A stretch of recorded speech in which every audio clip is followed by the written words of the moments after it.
Welcome back, everyone. Welcome back to another day, the final day of the CranKy Gather Season 2 Playoffs, day number 4. We're here with the grand finals. The grand finals here of our Invitational Team League tournament. I'm of course your side VIP with you and joined by these amazing players, by the Puma chats and by my plushies as well. Welcome one and all to the finale here of something that's been running for the entire week. If you've been MIA, if you have not been watching StarCraft over the past week, you've been missing out, Pap. You've been missing out. We have been hosting and we've been casting what? The CranKy Gather Season 2. This is a big 6-team invitational. Which teams were invited? We had a Team Liquid, Team Vitality, Team Falcons, we had Basilisk, Shopify, and Streamer Zone. 6 teams were invited into this big event. We did have the initial preliminary stage, the group stage, and we've been working through the playoffs as well until we have the final 2 teams of the tournament. We have Basilisk and Team Liquid. These are the top 2 teams of the league, and they're about to face off in a best of 13 team league match. Pro League format. For those who are curious, what is Pro League format? Well, back in the day, there used to be 2 tournaments. There was Pro League and there was GSTL. Both had different formats. GSTL would sometimes incorporate Pro League formats for the finals, for the playoffs, I should say. But GSTL would be all kill, right? That'd be all kill format. That's when a player beats another player, they stay on, and they persist until they get knocked out. So then you can have like an ace player kind of carry a team and go on these big win streaks as well. Pro League format is that you field your lineups and they only play against each other, and only against each other in that best of 1 instead. So let's have a look at the lineups. Let's have a look at the lineups here, and we have something to go over as well. So from the top, Basilisk versus Team Liquid, best of 13. We have our initial 4 players revealed to each other 24 hours ahead of time. So the players, they did have some time to prepare, they did have some time to get ready here for their matches. Of course, the maps are pre-decided and players are fielded onto specific maps, but there is a very special rule for the grand finals. Now, what the special rule is the player coming in, the team coming in from the upper bracket, which is Basilisk, right? Basilisk, they have yet to lose a single series, so they came in from the upper bracket. Team Liquid did get knocked out earlier in the tournament, did get knocked down, I should say, to the lower bracket. They had to work their way back up. So coming into the grand finals, the team that didn't lose any series, they have an advantage. Now, this is done in different ways in different tournaments. In some tournaments, they're up by 1 point, right? They start with a 1-0 advantage in a best of series, whether it's the best of 5, best of 7, best of 9 finals. In other tournaments, it means that they have an extra life, which means that if Team Liquid beat them, then they have to beat them a second time to win. Otherwise, Basilisk could win in that second game and could just win the entire series in that second series. For this tournament, it's a little bit different. For this tournament, there is an advantage for Basilisk. The advantage, I would say, is pretty huge, actually. They have the advantage of knowing what the lineup is ahead of time. Now, previously, for all the other matches, for all the other Team League face-offs that we've had, the players, the teams, they submit their lineups to the admin, and then the lineups are revealed ahead. They're revealed at the same time. They're revealed at the same time, ahead of time, of course, to give teams and to give players some time to prepare for their matches. For this finals, though, it is a little bit different. For this finals, Basilisk know what players are being fielded instead, at least for the first 3 matches, not for the entire series, but the first 3. I will say basically for all 4 matches, because of how limited the roster is for Team Liquid. If you remember, Skilless has been unavailable, so Skilless has not been playing. Instead, Mana has. So this is the roster, like Cure, Clem, and Mana. That's it. That's the so even if they only see like 3 matches, you know who the next player is going to be in the next match anyway. So Basilisk have a big advantage there, knowing who's going to be playing on what map, and then they can specifically target certain players and specifically have certain matchups at their disposal. And that leads into, again, a really big advantage, and we'll get into the lineups here. We can break it down.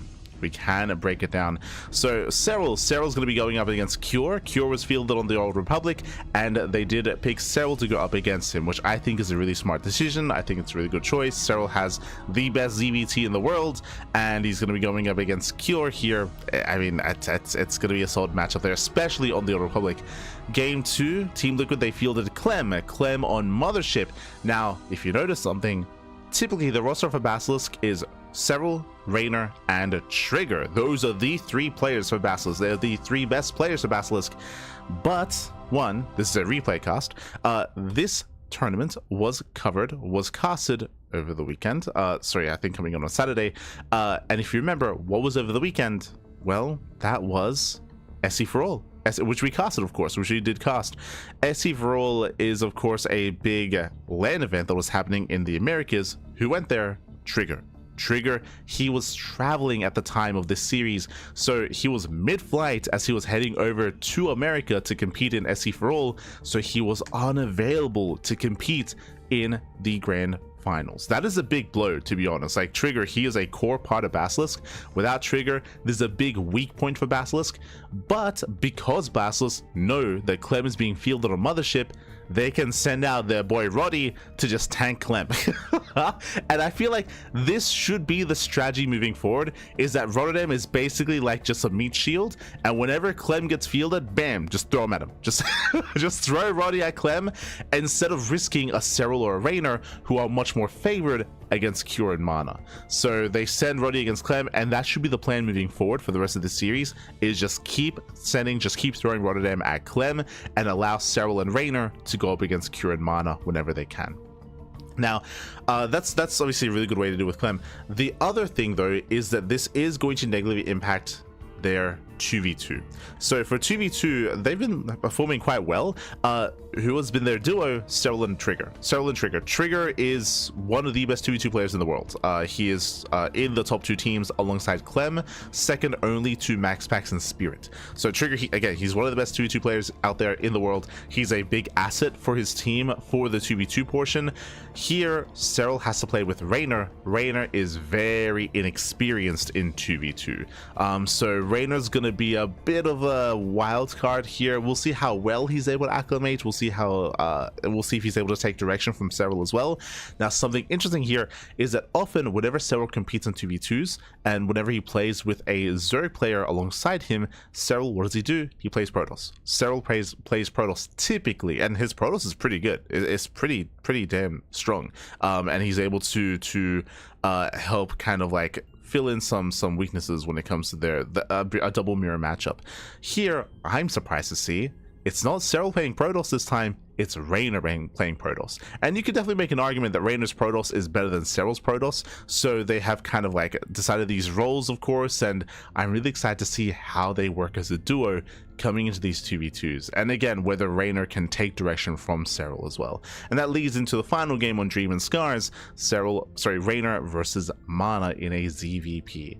So coming into this Basilisk, they have a big advantage. They have a big, I would say a huge advantage, just knowing and kind of sniping specific players. So they have that going for them, and we'll see how it all unfolds as we get into the first game, as we load into the Old Republic for game number 1.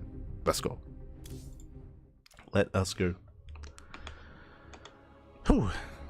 As again, this is going to be a best of 13, and we are jumping into our ZVT. And this morning, in the top right-hand corner of the Old Republic, we have the Finnish Zerg player. We have the Red Zerg representing Basilisk. It is Serral. And spawning in the bottom left-hand corner, we have his opponents. We have the South Korean Terran player. We have the Blue Terran representing Team Liquid. It is Cure.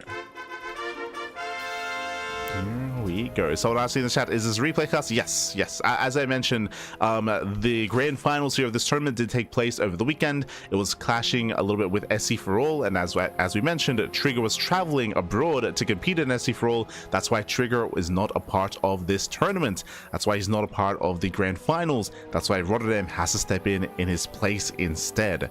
And again, like, I do think that because they have the advantage of knowing the lineups ahead of time, they're able to use him quite well, quite strategically here, and I mean, we'll get there. For now, we are going for our initial opener, Hashgas Pool. I do favor Serral coming into the Old Republic. We have spoken about this map quite a bit, but this map, it is very difficult to defend your third and your fourth base. We've seen many a player attempt and fail to defend their fourth bases. Even MaxPax, we casted him earlier today during the Pig Store Cup, and to be fair, MaxPax did win the game, but he did so still taking a lot of losses and still struggling to maintain a fourth. He was forced into an all-in essentially, which I mean he still pulled off. But again, like, it is very difficult to defend your fringe bases here. Not impossible, but difficult. So we'll see how Cure will approach this. We'll see how he'll deal with the problem that is the Old Republic, especially against Serral.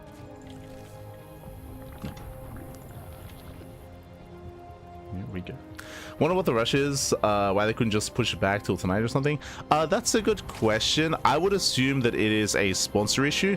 As a reminder, this event was sponsored by Chizjik. Chizjik, they are a streaming platform. They are a competitor to Twitch, and they have been sponsoring, and this event was live casted on their platform.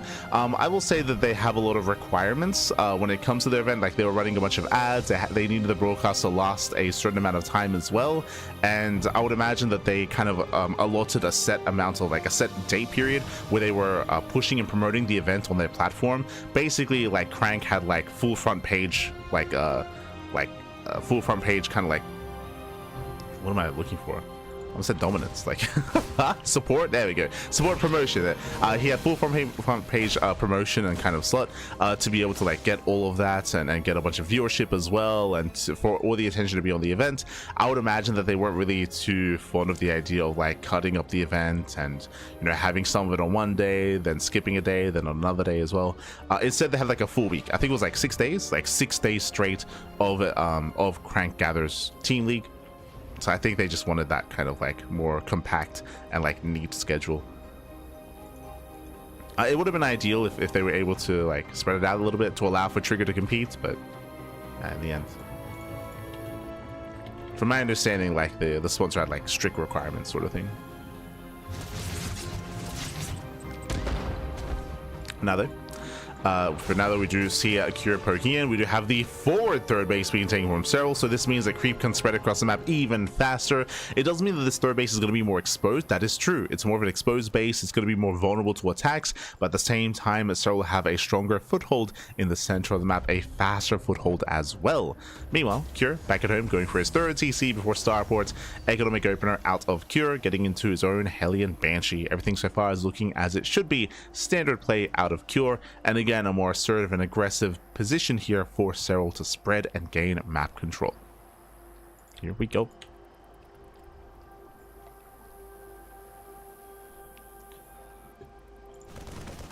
As we have Cloak on the way.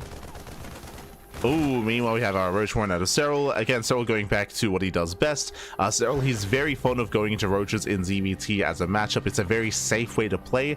I say he's going back to what he does best because if you remember, we were casting Serral versus Clem in Maestros of the Game. That was like the last big event that Serral did compete in. And if you recall, we saw a lot of Serral versus Clem. It was back and forth, very intense. And Serral, he was not playing Roaches in that series. He was playing a lot of Ling Bane, or specifically Ling Queen into Ultra. It was skipping Banelings and skipping Roaches. Serral, he was being very greedy, I would say, in his play, and very risky as well. It's possible that he maybe only wanted to play that style against Clem specifically, but here he's back to opening up Roach. If you remember, we spoke about how I was at least surprised to see Serral going for it because that was a style that was typically only attributed to Reynor. With Reynor, who was very fond, or he is very fond of going Ling Queen Infestor into Ultra. Basically, the point of that is that you're being greedy, you're cutting corners, you're cutting Roaches, you're cutting Banelings, and you're rushing to Hive as quickly as possible, you're rushing into Ultras as quickly as possible. And again, Serral was doing that as well during that Maestros tournament in France, but here going back to Roaches. And again, this is just a safer way to play. You're not taking as many chances, as many risks. And this typically leads from Roaches into Roach Ravager Ling Bane, then into Hive Tech, then into Ultras. Of course, you do have the option available to you if you wish to cut workers early and to max out with Roach Ravager and go for an all-in. That is going to be an option for Serral. We're assuming that after +1 range, we go into +1 melee, not into +2 range. We'll get there.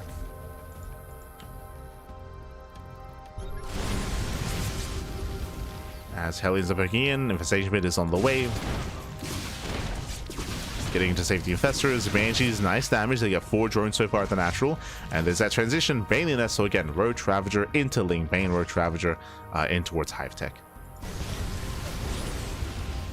We'll see if Serral does make a couple of safety infestors. Again, just to be safe, to have like 2 infestors for fungal growths is not uncommon to go for, especially if you feel in danger of an 8 Rex. Cure is taking, he's taking one of his gases. He did not scout the Roach Warden itself.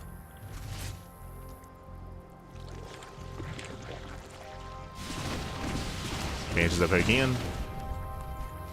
And so far, right now, the pressure's on Cure to do what he's doing here and denying as much creep as he can.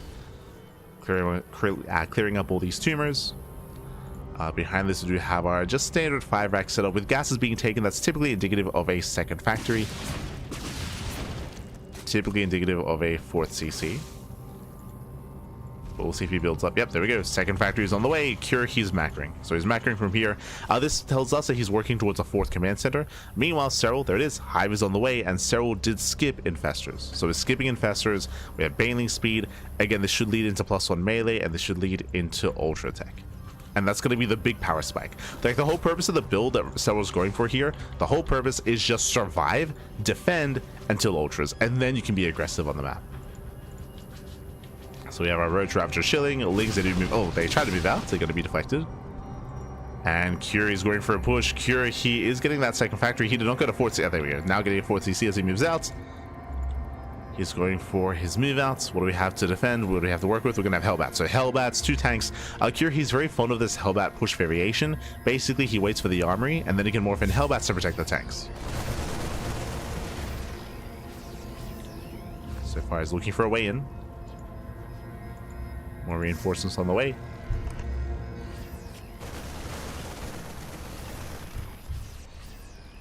We have Serral. The Hive is now done. Vipers are going to be amassing initially here. Getting a handful of Vipers. That'll be ideal against the tanks. Here come the Hellbats, as we mentioned. Typically, the goal of the Hellbats is to protect those tanks to make sure they don't get surrounded by Lings. To make sure a flank doesn't shut him down. So now he's spreading. Does spread, pushing in towards that 3rd. Serral, he's maxing out on Ling Bane. And likewise, he has a couple of Ravagers as well. Sorry, a couple of Roaches even.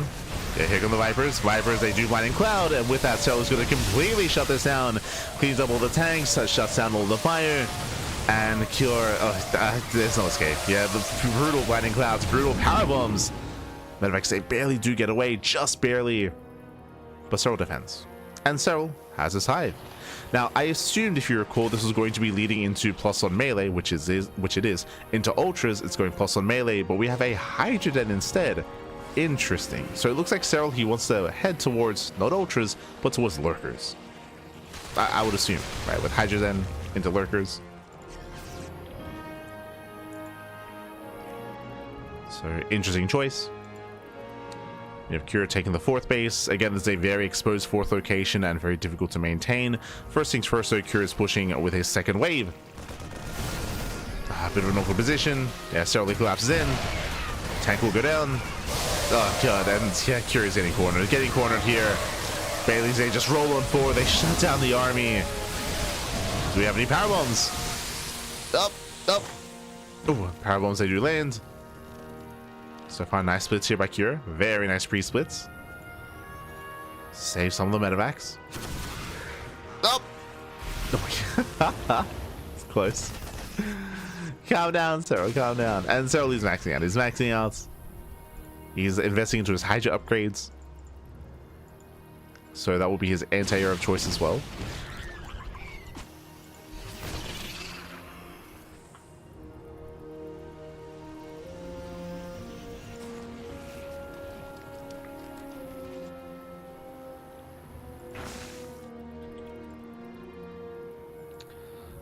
Cure, he's getting ready for the 3rd wave.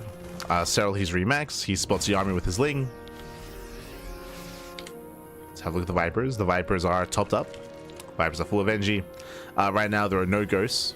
And no goes for the army, no EMPs, there's that lurker den. Again, like, because we're not going into ultras, because we're switching into lurkers, it's a bit of a longer kind of tech path to then go hydras, and then hydra upgrades, then the lurker den itself, and then lurker upgrades. So it takes a lot longer to really come online. But Serral, he's fine. Like, he's not really in any danger here. He's been engaging well. And these medevacs, they are so low. One or two good well-placed power bombs will shut this down.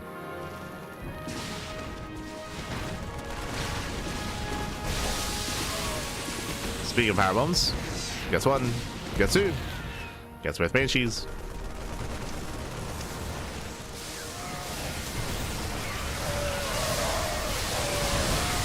Main rolls in, and power bomb here in the center. Power bomb gets two medevacs. Ooh. Two medevacs go down. Lings, they don't quite force friendly fire. Not quite.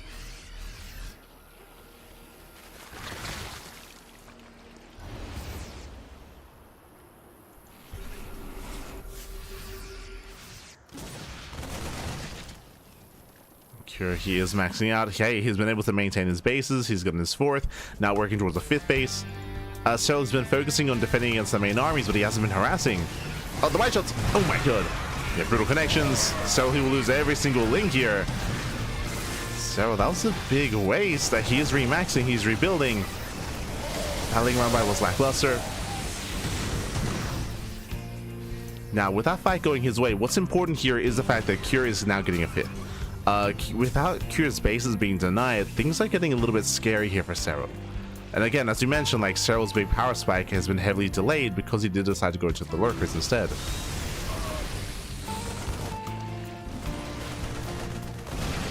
So Serral, he's getting there, getting to those lurkers eventually. Mine shots going up. He's spread there by Serral. Late blinding clouds, as there's no support here. Yeah, the base is going to go down. Serral's reinforcements are still on the way. Does get a power bomb off. Looks like Serral, he will barely save the... Oh, does he? Does he save the base? Oh my god, barely not. So he will save the expansion.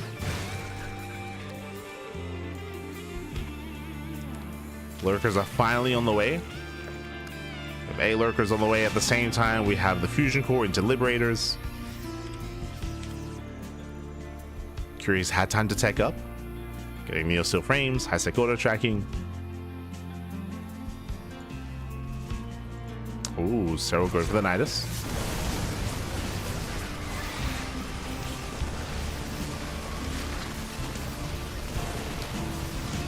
And getting a Nidus in the main base, I mean, this can end the game if the lurkers are here. It's getting some of the production. Likewise, engaging with the main army as well. And Serral, he may have to give up this base. He's backing off, waiting for reinforcements. Lurkers are being dealt with. Cure, he will defend. Oof. But Serral's holding. Serral, he's holding on.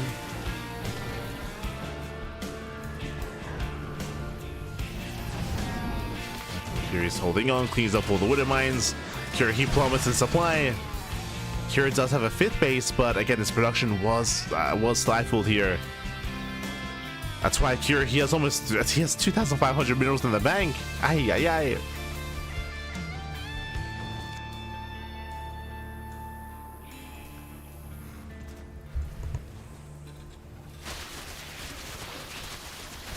He's trying to burn through his money, throwing down CCs. Throwing down CCs. More liberators. Serral is still maxed. And there was definitely a window in time here where I was like, yo, Serral is not really achieving too much, and he was bleeding out his lings, he was taking some rough fights. Cure definitely had his moments until the Nidus, right? Until the Nidus roam, then Serral, he was able to securely get that lead, maintain map control.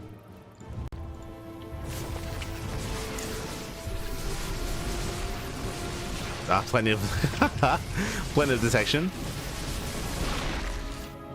So now he's pushing out. Now he's threatening the bases. We'll take down the CC.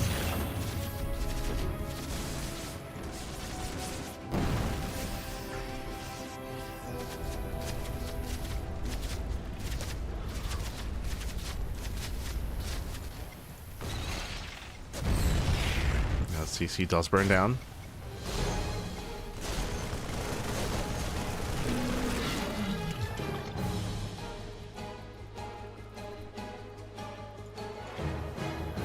CC burns down. We have double Spire on the way. Serral taking further up.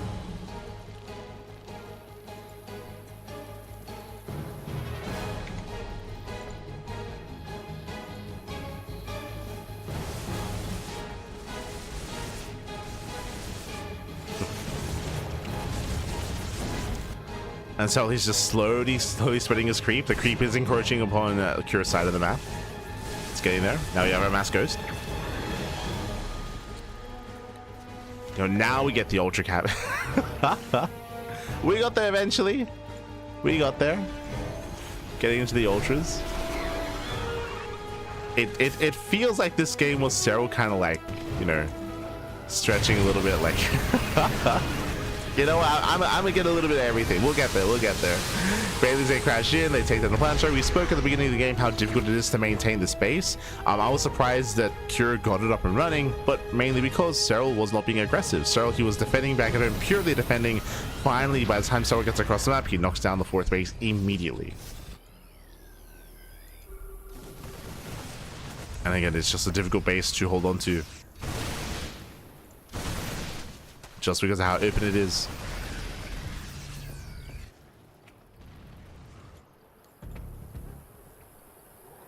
Knight is behind the 3rd.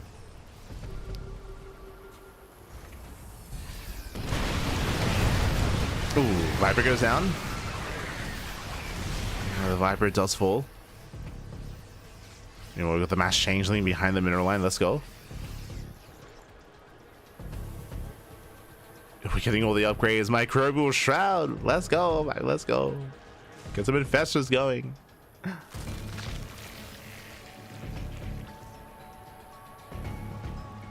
Again, we're taking in every which direction here.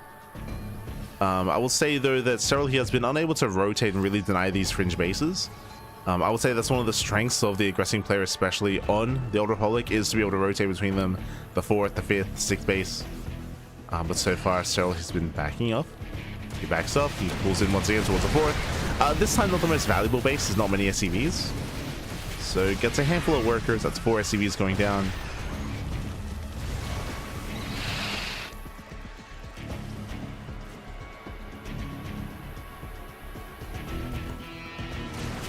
Now let's storm into the natural.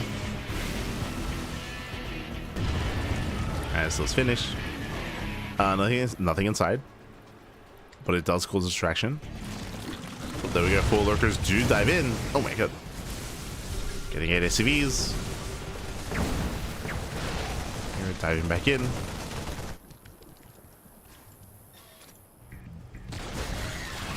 Surrounds for these ghosts as well.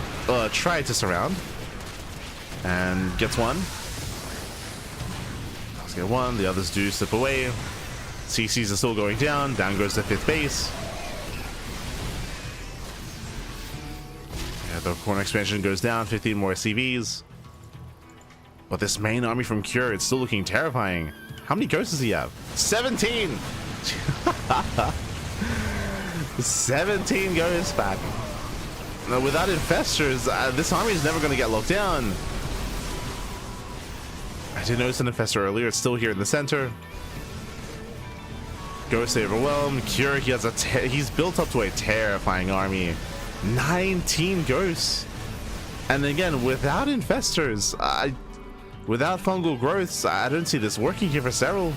How does he fight? How does he engage? Okay, there's an infestor nearby. Does Serral notice? Does Serral recognize that he has an infestor ready for a fungal? He just dives in. Some of the allows to connect. We get a nice spread here from the ghosts.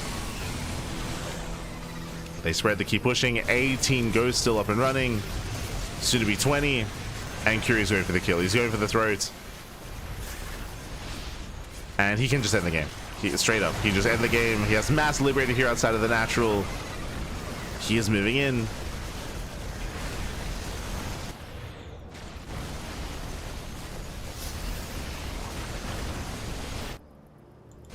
With that Cure, he's going for the tech. And all the tech is here. We have the Ultra Cabinet, the Natural. We have everything else in the main. Oh, Serral going through the Liberation Zones. Nice spread here by Cure. Spreads his Ghost well. Ultra swap out. Okay. Collapsing on the army. A nice engage here. Coming in from both sides. Shout out to the reinforcing eggs. To the cocoons. Oh my god. That's still not a clean fight though. Yeah, the snipes are brutal. The ultras go down. Lings are trickling in. Messy fight here for Serral. But hey, Serral, it looks like he barely has enough. Thankfully, he has all these bases, right? He has all these bases, all these expansions. Serral, he's rebuilding, remaxing. He's starved here for gas, so he's now taking more gas geysers.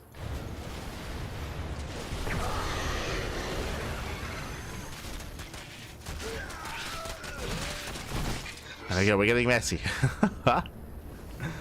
Getting very messy, Pappy. Now, are we ever going to add these infestors to the control group? Are we? Because we've had these two infestors have been here for a while. Hey, oh, you know, this is, let's go. It would have made things so much easier.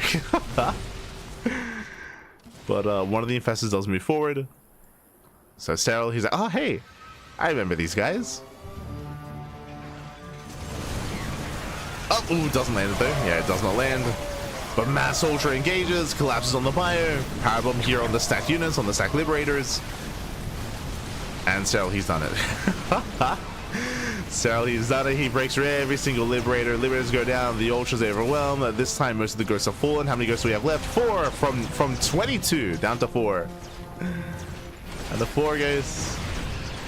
Again, not the cleanest game. Not at all. But Serral, he got there.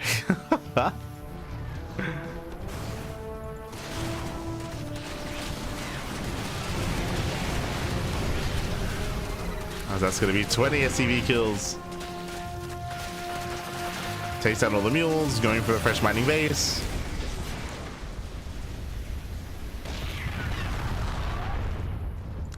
In the end, were the ultras really worth it? Like, I don't think they were.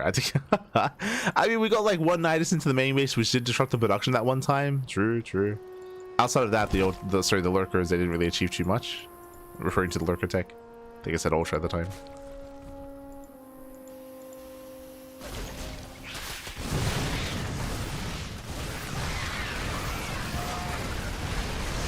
As Lings, they attempt to engage, they attempt to surround.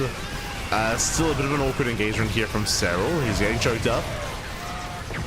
Ooh. He just get choked up. A lot of ultras fall, but GG gets called. Serral, he will take game number 1. He'll take a lead in the series for Basilisk. GG. GG well played. As you mentioned, not the cleanest game here from Serral. It did feel like he was spreading his wings a little bit. It was an interesting choice for Serral to go from Ling Bane into Hive into specifically not Ultra, but into Lurker tech. But as you mentioned at the time, it is delayed. Like, it was delayed because he waited for the Hive before getting his Hydrogen, so it took a long time to get Lurkers up and running. And even when he got his Lurkers up, they didn't really achieve too much. This also might be a little bit of an experience with the maps. This is one of the downsides for specifically Serral and Reynor, is that all these other players are very, very active in the online tournament scene. What does that mean? All these online tournaments, whether it's our tournaments, Wardy's tournaments, Pegasus Cups, Monday Night Weeklies, they've all been incorporating these TLMC 21 maps, right? We've seen plenty of games on the Old Republic, and plenty of games on 10,000 Feet, for example, Celestial Enclave, Title Citadel, Throne of the Dunes, right? All these maps, like, have been incorporated by these other tournaments, by these online weeklies. So players like Cure, like Clem, like MaxPax, like these other more active players, Hero as well, they're getting a lot more experience, a lot more well versed.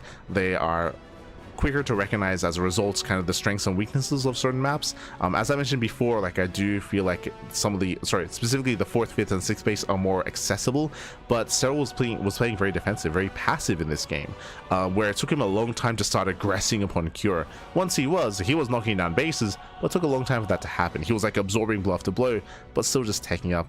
Partially could also be, you know, first game of the day, of course, but with that GG well played. Serral still does take the first game, and now we're getting ready for game number 2. And this is kind of like the sacrificial game. I love it though. I love it. Big shout out to Ome Rotterdam, Este Roddy Papi, because Roddy steps into the ring and he's going to be thrown at Clem. And again, this should be the strategy moving forward. 100%. This should be the strat. As we are getting into our PVT. Let's go.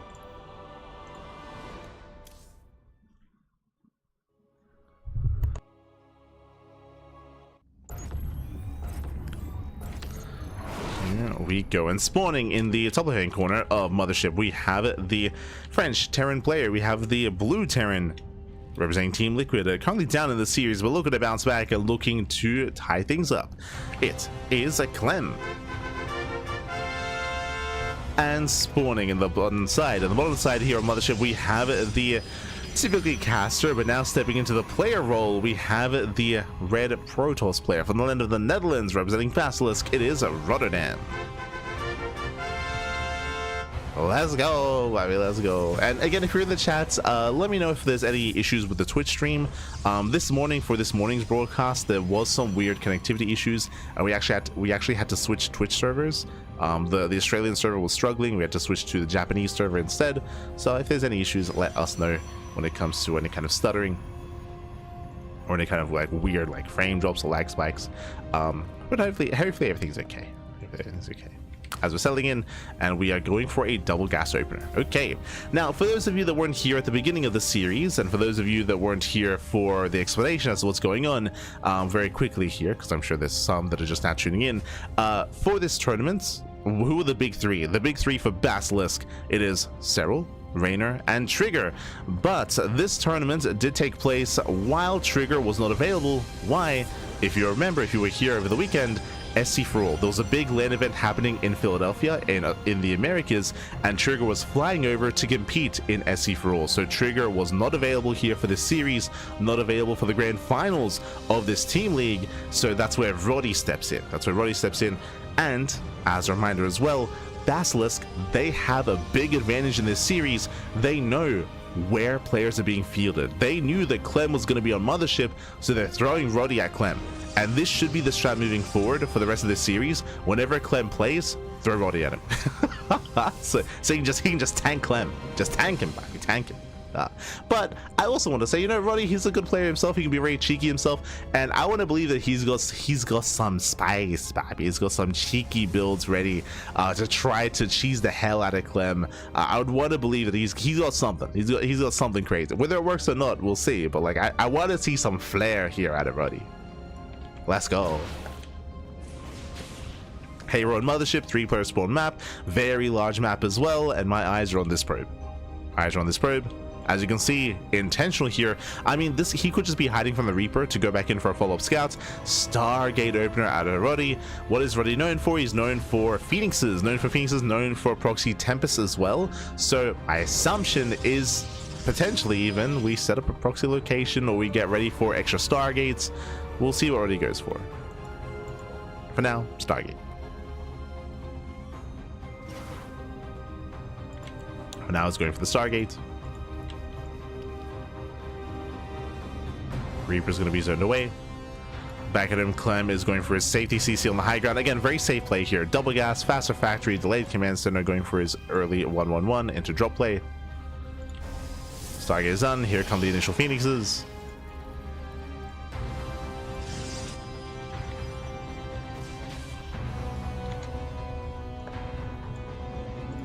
Let's test the server connection. Read my name and see if the audio stutters. You're an animal, papi. You're an animal. Shema, papi. Shema. God, no. Jesus. I need Kura here to pronounce the name. And then me to fail the imitation of the pronunciation.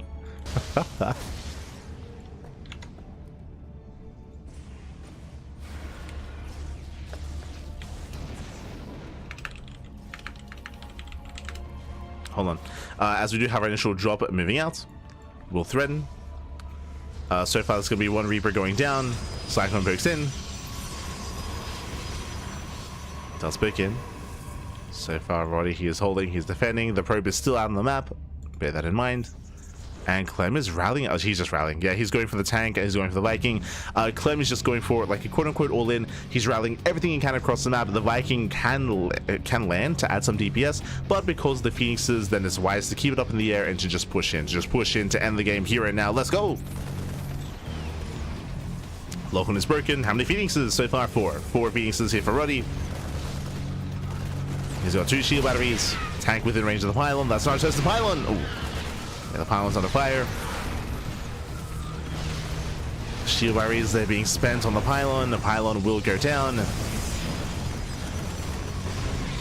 Pylon does fall. Phoenixes, they try to dive in. They try to get on top of that tank. Charge is on the way. And Clemmy scans. Clemmy scans. Sees the army. And he's content with just killing the third.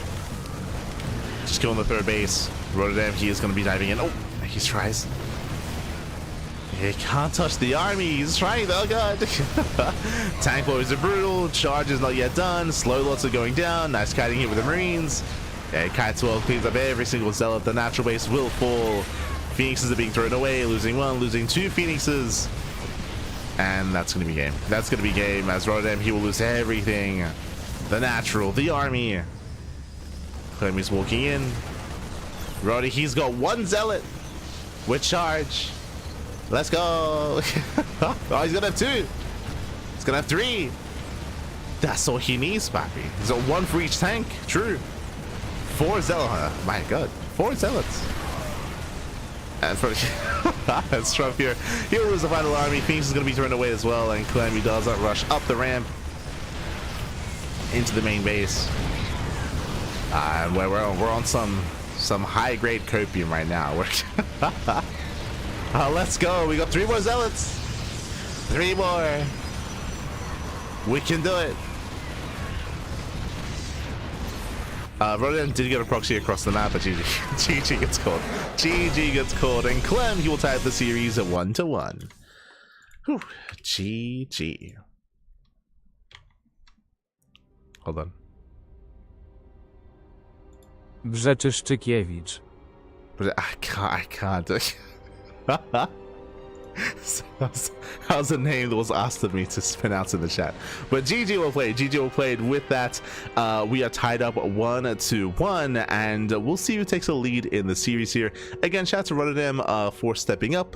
Did open up Phoenix's Mass Phoenix. Unfortunately, these Phoenix openers are very, very vulnerable to early game aggression, and early game all-ins. This is why Phoenix and Stargate openers did fall out of favor this year, and even end of last year, because of the rise in popularity of all-ins in Terran, or aggressive play in Terran versus Protoss. So that's why we see less of this. Roddy, of course, you know, he's known for his Stargate play. You know, that's who he be. That is his style. So he commits to it regardless. But again, it is difficult to defend against these early pushes with said Stargate play. Is difficult. With that, GG well played. With that, Clem does tie things up, and now we are getting ready for our 2v2. Let's go. We are getting ready. And I am very excited to see how these 2 players work together here. Oh boy. Now, when it comes to 2v2, as I mentioned before, usually the 2v2 duo, and they're a very strong duo, are Serral and Trigger. Like, they are the 2v2 team for Basilisk. They play a lot together, or they played a lot together for this tournament, and they both individually compete a lot in 2v2 tournaments as well. Someone who is not familiar with 2v2, someone who does not compete in the 2v2 events, is Reynor. Reynor, he's less experienced, he is less knowledgeable here, so we'll see if Reynor can kind of take cues from Serral. We'll see if they can work together. We'll see if Reynor can pull this off. Let's go. It's going to be Reynor and Serral up against Clem and Mana in that 2v2. Let's go.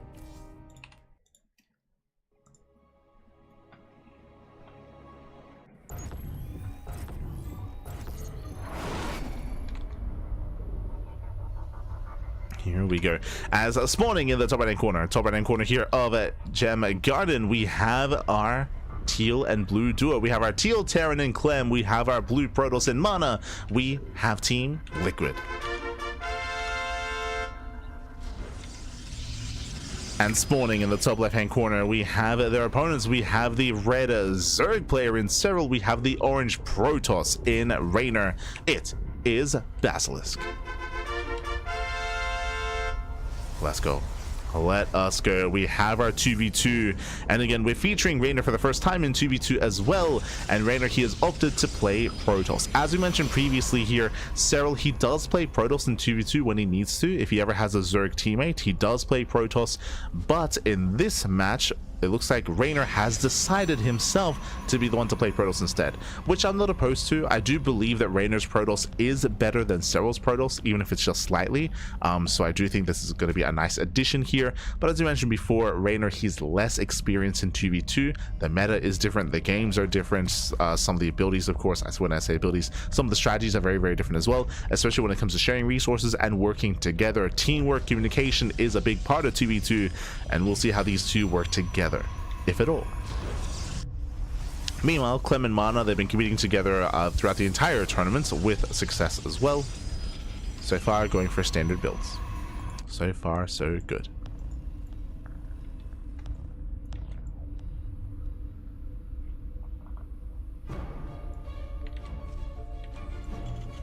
Okay. 4 consonants in a row. Oh no. Not like this.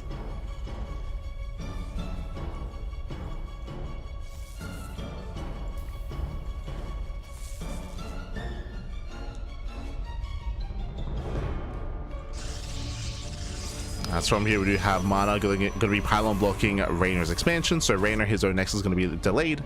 Not a bad start. So delayed expansion is going to be Stargate opener here out of Mana. So we have a tech of choice from Team Liquid. Likewise, we have Clem going for his own single gas Rax expand economic opener out of Clem. So we're building up into a longer game state, at least so far, from the side of Team Liquid. Likewise, Serral getting his third base up and droning. So there's no hyper aggression. When it comes to all-ins, we have seen them have mixed success in 2v2. Oh, as the first Reaper has arrived. Second pylon thrown down. Serral will defend. Zones away the Reaper. Reynor can now expand. Now, as we compare the two teams here, Reynor, he will have the later expansion. Likewise, Reynor, he will have the later tech as well. So Reynor, he does feel like he's slightly behind that of Mana. Reynor going for his own pylon block, blocking the add-on swap even. Okay, let's go. Does not allow the factory to land on the reactor. So cheeky moves out of Reynor. Very cheeky. Oh, even lets it finish, delaying even further. Okay.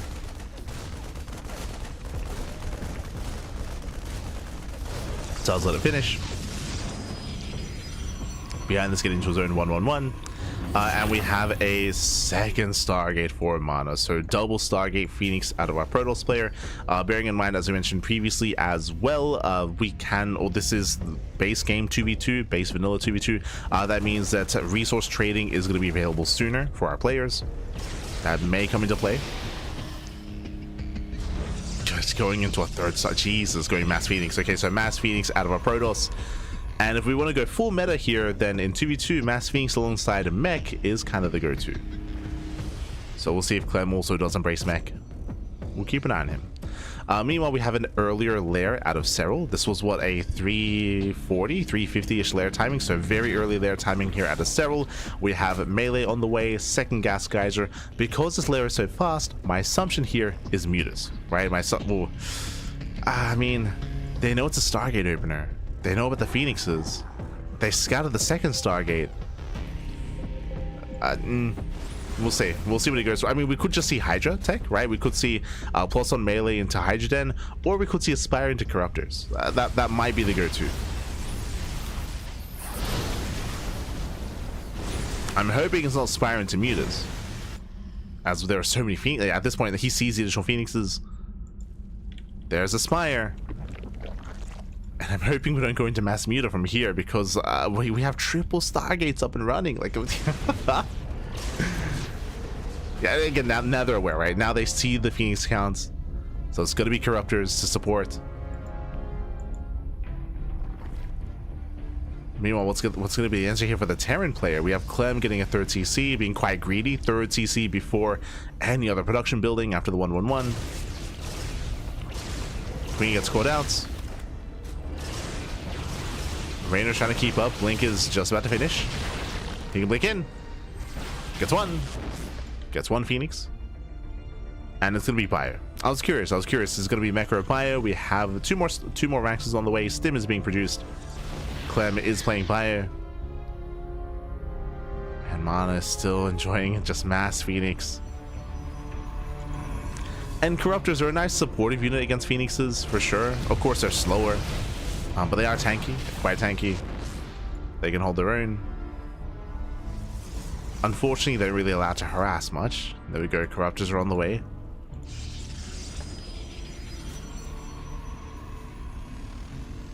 They pack back in. And again, this has been a bit of a shaky game here for Team Basilisk. Oh no! Goes back in. No, we come back too soon. Yeah, comes back too soon. More drones going to be going down. Oh my god. Those things, they attempt us around. They attempt. Hellions, they slip away. Barely do slip away. That's going to be 7 drones going down so far. Phoenix is going back in. Again, there's only 3 Corruptors, but the Stalkers are not too far behind. Stalkers are responding.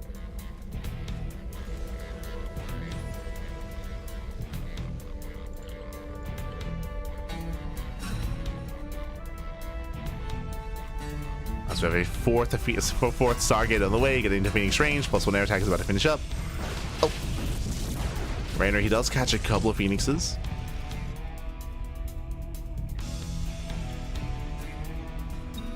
I'm just a little bit concerned about the main Terran army here.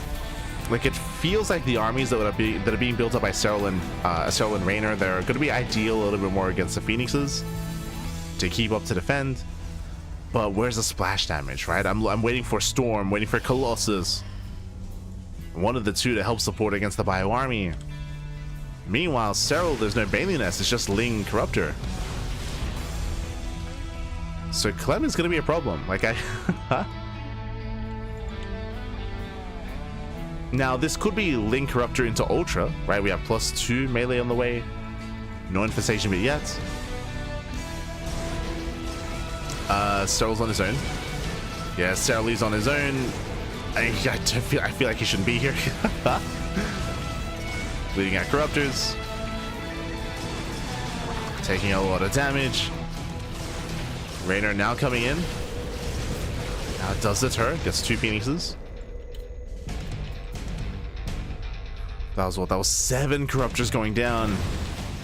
And so far, 9 Phoenixes have fallen throughout the course of the game.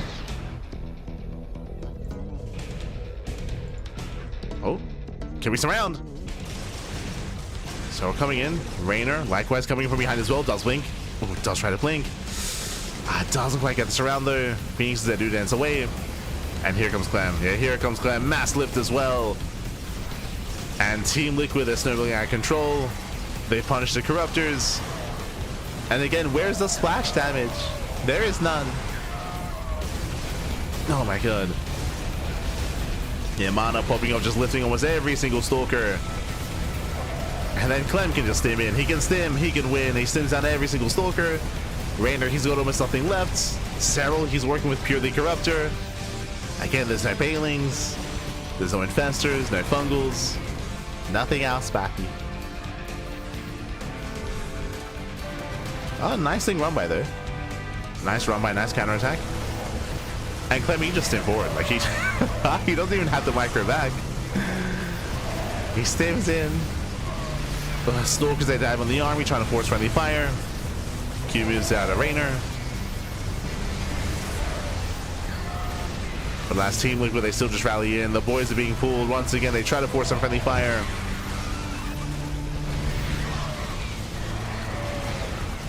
Oh my god. As Corruptors are trying to hold on. Clemmy's running out of Marines. And Vassals, they might be able to... Nah, no, I was going to say they might be able to hold on. Nah, with the reinforcements. Clem, he barrels on through. Pushing into the mineral lines. Gets in. And this, as we mentioned before, like this was going to be an issue here. GG gets called, and both Clem and Mana, they will take a lead for Team Liquid. GG. Whew. GG, well played. As Clem and Mana, they do put a point on the board. I do apologize for not updating the points and not updating the score in-game. To apologize, was just a little bit engrossed in the series itself, but congratulations, Clem and Mana, they do take a lead for Team Liquid. And as we mentioned, this matchup was going to be an issue here with both Reynor and Serral, as they are a little bit less familiar with each other in 2v2s compared to Trigger and Serral, and this might be a weak point in this series, is the 2v2, is going to be that 2v2 matchup. So Clem and Mana, they do take that lead. And with that, we're getting into our next game. We're going to be getting into our fourth game of the series. We'll see if Basilisk can tie things up. We'll see if Team Liquid can extend their lead as we load into Dreams and Scars, as we load into Mana versus Reynor. Oh boy.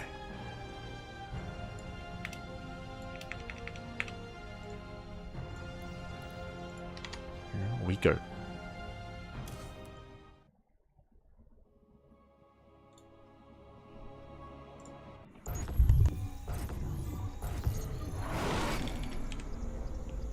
Spawning in the bottom left-hand corner of Dream and Scars, we have the Polish Protoss player. We have the blue Protoss representing Team Liquid, leading the series 2-1. It is Mana.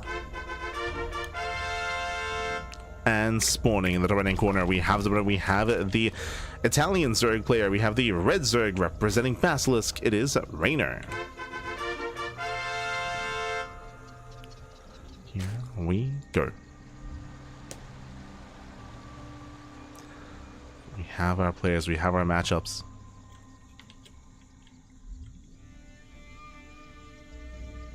And welcome to Dream and Scars. Dream and Scars is a 4-player spawn map, but it does force cross spawns, or it does force diagonal spawns, I should say.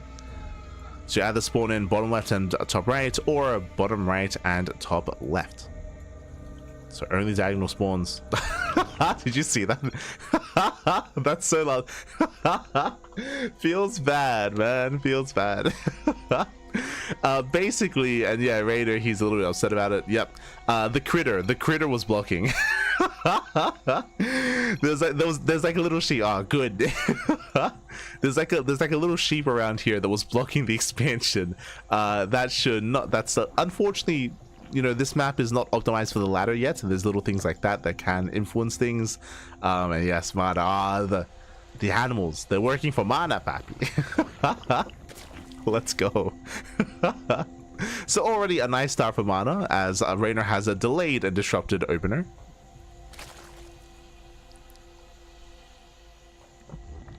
Let's go. Clearly the map maker working for Mana.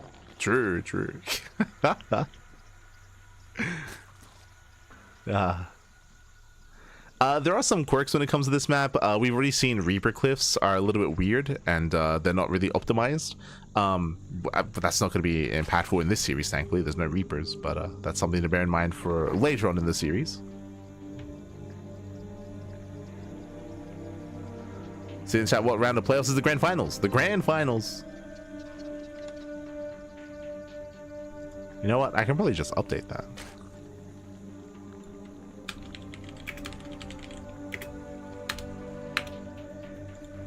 I might just do that in the title.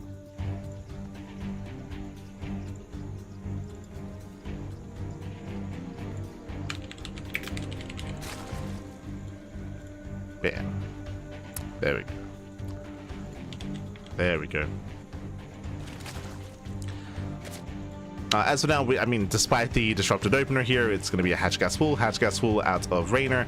Likewise, we do see Mana going for Stargate into his third base. Everything's looking normal, everything's looking standard. Mana, he has been very fond of going for delayed Archon drop opener, so this is going to be a Stargate into a third base, into Twilight Council, Robo, Twilight Council, Temple Archives. Has been very fond of that style and very fond of that build. We'll see if he goes for it here, though, as he's opening up Void Ray. Okay, Mana, he is coming in with a plan, with a cheeky build. He will hunt down the Overlords, and it will keep Reynor in the dark. Meanwhile, Reynor, he's spreading creep very quickly across the map. This is the one advantage of Reynor being forced to take the unnatural natural, is the creep spread, right? The creep is very quickly advancing forward. and it means that if Reynor were to go for an all-in, it can hit quite hard. That's one of the downsides of this map. We didn't really get to talk about it, but we do have a pretty secure 2-base setup, but the third expansion is more exposed, whether it's this third base here or the third base on the left-hand side as well. The reasoning for this, of course, is because of how wide the entrances can be and the amount of angles of attack. You can knock down these rocks. These are destructible rocks, so you can create another entrance in towards the natural. Likewise, you can push in from the right-hand side, push in from the bottom side as well, in between the third and natural. So there are ways to punish, there are ways to be hyper aggressive, and it can be difficult to defend on 3 bases. So all-ins will have the advantage. Now Reynor coming in for the scout.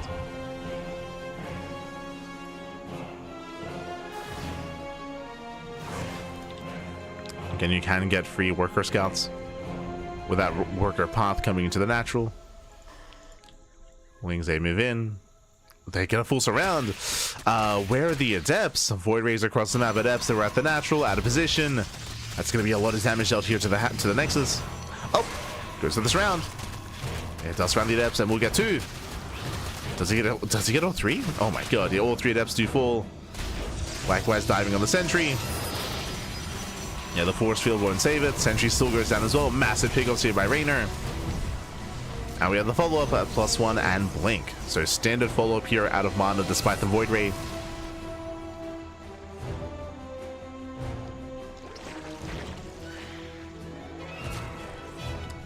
As Reynor does pull back.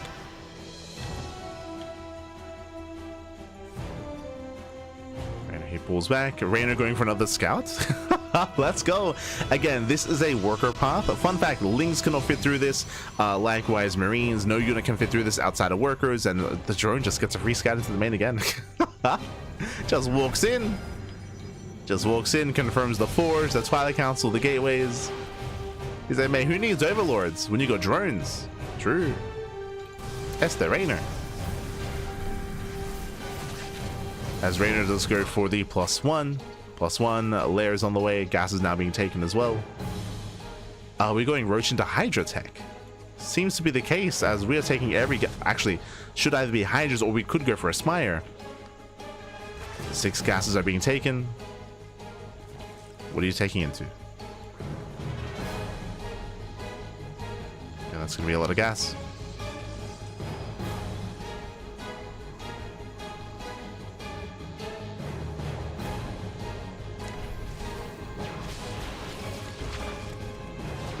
Mana's poking in. Takes down a couple of tumors. We spoke earlier about the entrance here into the natural. It knocks down the rocks. Reynor, he's cutting workers. You can see here at 65. Oh, sorry, 66. 66 drones. That is 3-base saturation. And Reynor, this 4th base may just be for larva. We spoke about it, how strong 3-base all-ins are on this map, but no, never mind. He's droning up a little bit further, and it is indeed Hydra tech. Okay, so he's taking up. Still knocking down those rocks. Merely just setting up. Mana will confirm.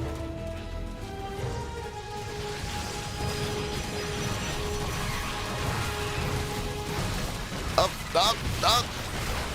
Oh my god, barely saved on 8 HP. Fun fact, Reynor did panic, and in his panic it allowed the rocks to actually survive. I don't know if you noticed, but when the stalkers actually decided to move around and attack, Reynor, he targeted all the Lings on one rock, whereas they all share the same HP pool, so he actually had reduced DPS. Still does break down the rocks, does try to slip in. Nice stasis ward, nice stasis trap. And Reynor, he is droning. Okay, there we go. 4 more drones on the way, so now it's starting to saturate his 4th base. I will say that these drones are late. So late droning, late saturation out of Reynor.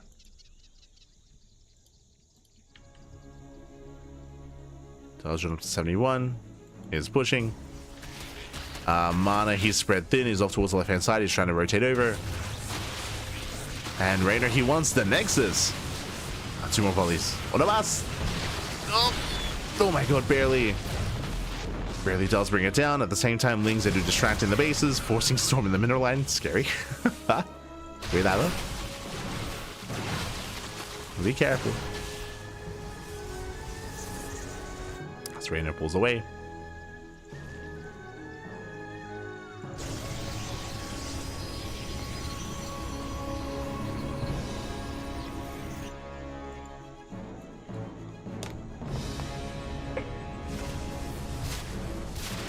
Catching the Void Ray. Reynor, he rotates over towards the natural.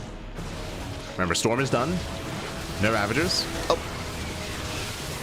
Things they run away that High Templar.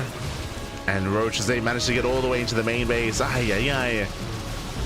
They slip into the main. Army's distracted. Thankfully, there are some Stalkers in position. And Reynor, he has to be careful. He has to respect the storms. His army's so fragile. From here, he pulls away.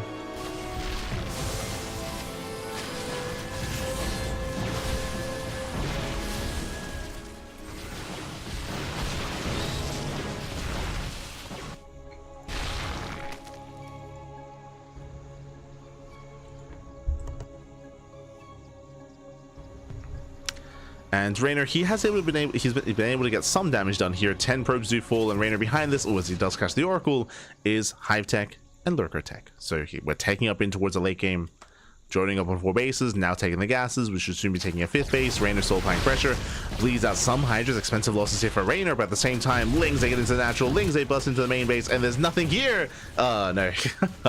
Mana's being pulled apart. GG gets called, and Reynor, he will tie things up 2-2. We have a tied series. GG.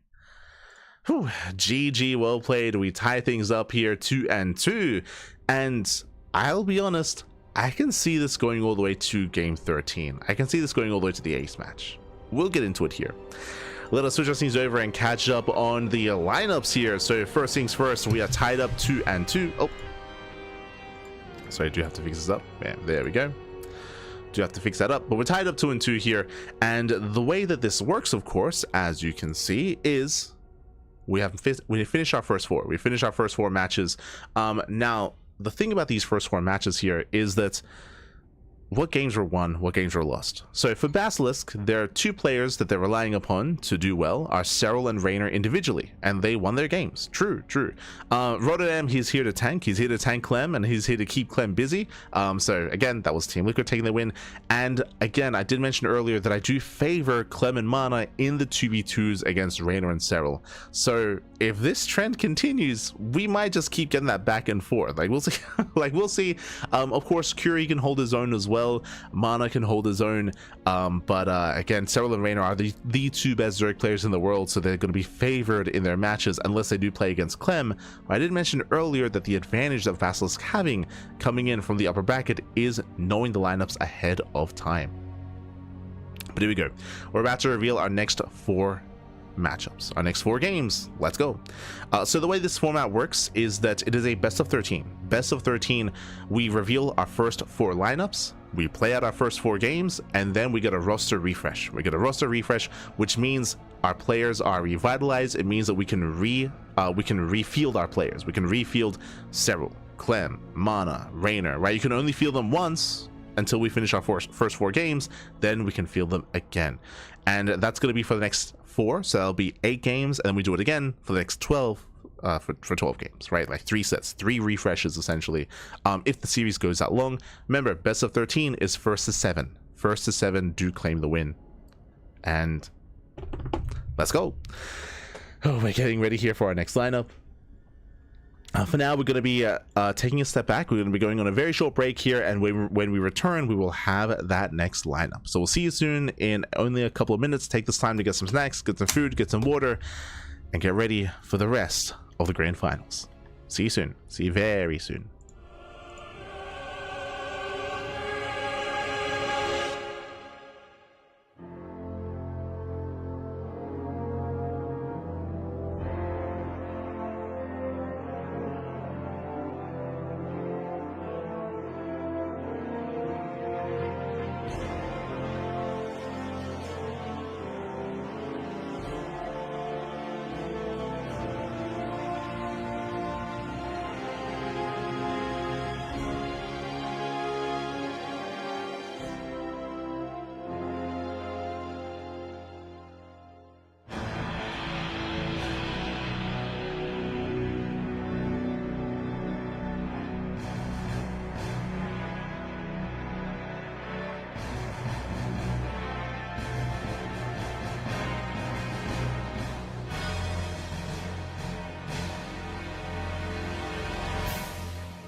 And welcome back, everyone. Welcome back. Ooh, welcome back to the second third here of the broadcast of the best of 13 finals between Basilisk and Team Liquid. We are currently tied up 2-2, and I was notified by the admin of the event that the rules, that the advantage that Basilisk had only applied to the first lineup. Okay, so I was curious if they were gonna be notified which players would be fielded for every refresh. Only for the first lineup here. So here on forward, the lineups, the players are being revealed at the same time. So the way this works is that both team captains, it'll be Rotterdam for Basilisk and Mana for Team Liquid, they do actually reveal, or they do send the players that they want to field to the admin, and then it is revealed to the teams at the same time. They do know the maps ahead of time though. So we have Ruby Rock for game 1, we have Ruby Rock up next, Gem Garden of course for the 2v2s, 10,000 feet, and Andromeda. And we have our players. Bam! We have our revealed players here. It is going to be... Oh my god. Okay. Roddy versus Mana. So, again, initially they used Rotterdam to tank Clem, but now they don't know where Clem is. They don't know where he's being fielded. So Rotterdam, he does show up against Mana this time in a PvP on Ruby Rock.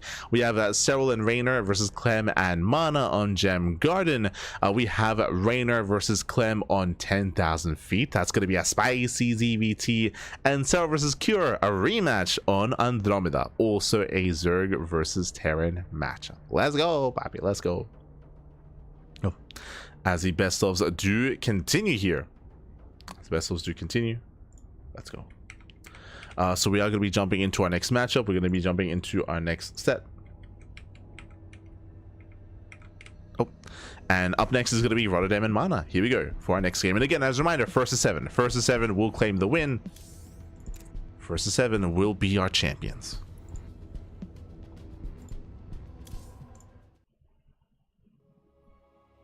Here we go. As spawning in the bottom right hand corner of Ruby Rock, we have our Polish Protoss player. We have the blue Protoss representing Team Liquid. It is Mana. And spawning in the top left hand corner, we have the red Protoss player from the land of the Netherlands representing Basilisk. It is Rotterdam. Here we go. And again, Roddy, he's got a lot of work to do. He definitely has some big shoes to fill, as he's going to be filling in for a Trigger for this series. Aye. Let's go. Let us go. So for the time being, we're going to be settling in. We do have Mana moving out with his probe scouts, and we'll see how Rotterdam does approach this. Again, I'm a little bit unfamiliar with Rotterdam's tendencies. I do know that he does love his Stargate play against Terran, and I would imagine against Protoss as well. Against Zerg as well, but against Protoss, does he also play Stargate? Does he also try to go into Phoenix Wars? Or does he try to make that work? I do not know. We're about to find out. We're about to find out together here. As he does open up 2 gates. And he's going for his probe scout across the map. This probe is rallied here to the natural, as you can see. Not rallied to a corner, not rallied for a proxy. As Rotterdam, he's going for the high ground setup here. He's going for the in-base setup. Interesting. The downside of going for your buildings close to your nexus is that you are unable to wall off like this to stop shades, to stop adept shades coming into your bases. So it's going to be a little bit more difficult for Rotterdam to defend, just as a heads up. He is going to be a little bit more vulnerable to aggression.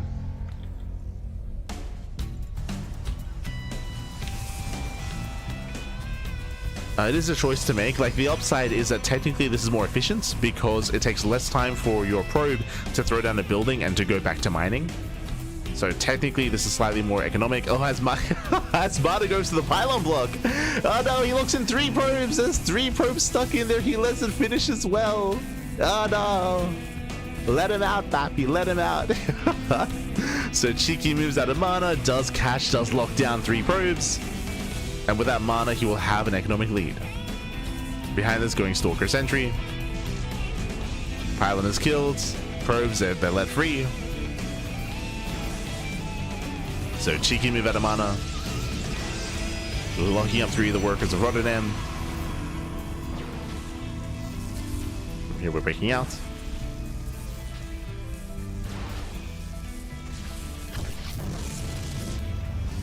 And now we can look to expand. There we go, naturals only for mana. Rotterdam should likewise soon be expanding. Hello, never mind, one base all in. So one base all in, we have the pylon, we're gonna have the gateways as well. Rotterdam is gonna commit across the map. Does get eyes on the Nexus. He's ready expansion. So far, 2 gateways. Hallucination confirms a lack of other base. Third gateway gets thrown down. The hallucination does not yet confirm. But at least Mana sees that there's no Nexus. So he's somewhat aware.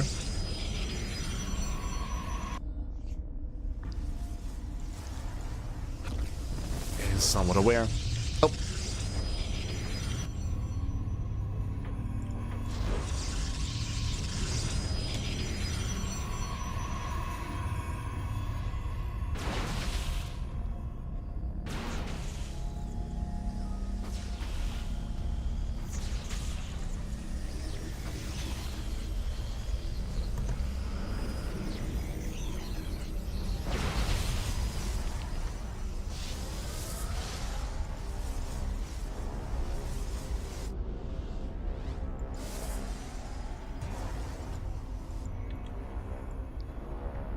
And Rotterdam, he's got 4 gateways. So again, it's going to be 4 gates. It's going to be a 1 base 4 gate all in. Already going for the ninja.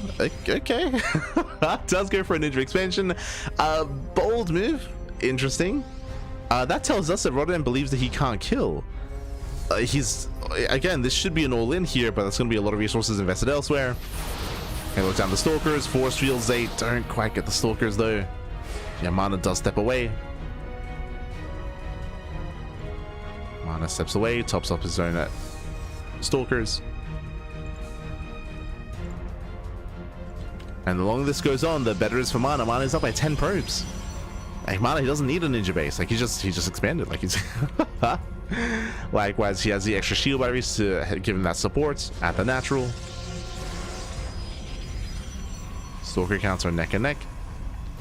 And Roddy now going for the Stargate and a Twilight Council both at the same time? Ooh. Oh no, wait. Mana scouts. I wonder if like this is known. I wonder if like people know that Roddy does this, that he goes for ninja bases.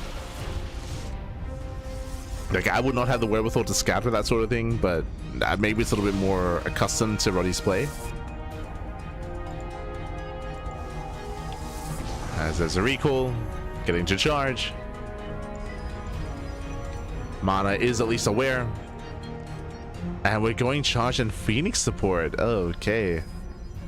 Okay. Let's go. Now, unfortunately, unlike the defense that we just saw at Mana, Rotterdam, he has no shield batteries, so there's no shield batteries. He can try to pull the boys. The Phoenix can lift the Immortal, can at least try to. Does it get baited? There is a hallucination. Nice force fields, locks down a good chunk of units. Boys are being pulled. Once again, nice force fields. As the Stalkers are being locked down, the boys are falling as well. Getting on top of the Twilight Council. Does get on top. Phoenix does fall. Ah, he got baited. Lifts the hallucination, and with that, Mana is done. Mana, he has broken through, will overwhelm, and Mana will take a lead for Team Liquid as he takes down the final Phoenix. Now, final Phoenix falls. We have the Prism here to juggle to micro to retain the army. GG gets called, and Mana takes that lead. GG. Whew. GG, well played. Again, Mana, he was looking a little more comfortable in said game. I should set up the players here. Roger, damn. Beautiful. Looking a little more comfortable here. He was in control. He was able to confirm the all-in, set up back at home with the shield batteries, and Rotterdam, he did try to deviate away with the ninja base. Unfortunately, Mana was so quick to scout and to confirm the ninja base, so that was a little bit unfortunate for Rotterdam that it was seen and found early on. It meant that he couldn't really make use of it. We saw that Mana was quick to punish. GG. GG, well played. With that...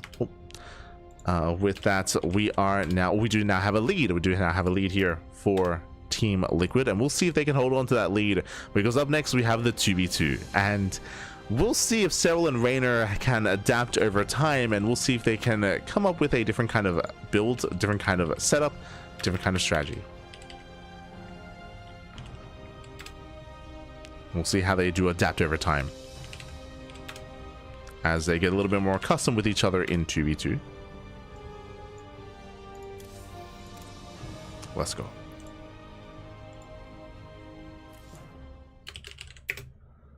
Clem, Mana, Serral and Reynor. Beautiful. And spawning in the... There we go. Spawning in the top right hand corner of Gem Garden, we have the blue duo themselves. We have the teal Terran and Clem. We have the blue Protoss in Mana. We have Team Liquid. And spawning in the top right hand corner, we have their opponents. We have the red team. We have the Finnish Zerg player in Serral. We have the Italian Protoss in Reynor. We have Basilisk.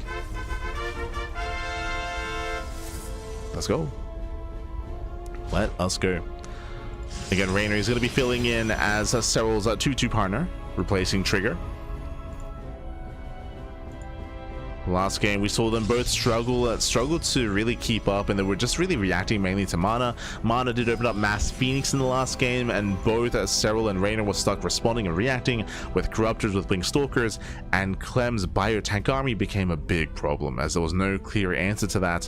And meanwhile, we have a much more aggressive build. We've seen a lot of all-ins from both Mana and Clem in 2v2s. We have a second Rax on the way. It looks like 2 Rax Reaper, and we have seen the follow-up of this be 4 Rax 2 base all-in. Meanwhile, we have a 2 gate opener out of Mana. So hyper aggression out of Team Liquid. 2 Rax Reaper, 2 gate opener. And we do see a scout. Nice scout. Nice confirmation by Reynor. He does scout the extra Rax. He does scout both gateways. He pinged. I don't know if you noticed. He did ping to Serral. So they know. They know what's coming their way. It's on both Reynor and Serral to react, to respond, to survive. They also know not to be too greedy, of course. As I said, it was going to be 2 Rax, it's going to be 3 Rax. Okay, so 3 Rax, Mass Reaper here from Clem. Reynor, he does scout all 3. He just ping as well. So he pinged. Ensuring that Serral also knows. I imagine their own voice, but pinging helps.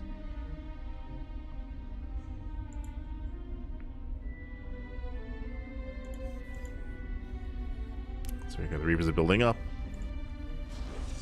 Queens are on the way. They are checking the proxy location. We have seen Mana do this 2 gate opener with a proxy robo on the right hand side.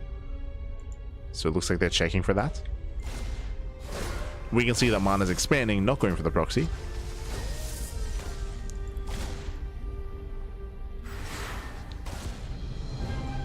As first Reapers are on the way, second Reaper has arrived. And we're waiting for the Adept support. Here they come. Again, 2 Adepts at a time for Mana.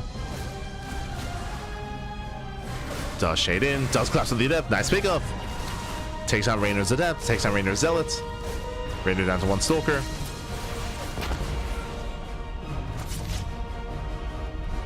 So far, they're holding on. Behind this, we see Mana going for his own Twilight Council. Likewise, Clem is expanding. He wants the Queen. Oh, he wants. The Queen's going to go down. Yeah, the Queen's exposed. Nice KDA charge. Queen goes down. Link speed is almost done. True. With Link speed, Serral, he can engage. He can surround. There it is. There's Link speed. The army does kite back. Army kites back. More Lings are amassing. Twilight Council out of Reynor. And we have Glaive Adepts from Mana. Oh boy. Okay. So the aggression continues. Mana following up with Glaives. Ideally, he wants to retain these Adepts. Serral pulls away. Reynor and Serral, they do defend. They defend, they survive. Now, Reynor's base is quite late. You can see here that Mana's base is already up and running. Reynor's was heavily delayed. So economically, Reynor's, it's looking a little bit shaky. Likewise, third base was also delayed for Serral as well. So we'll see if they can get any counter damage. They're trying.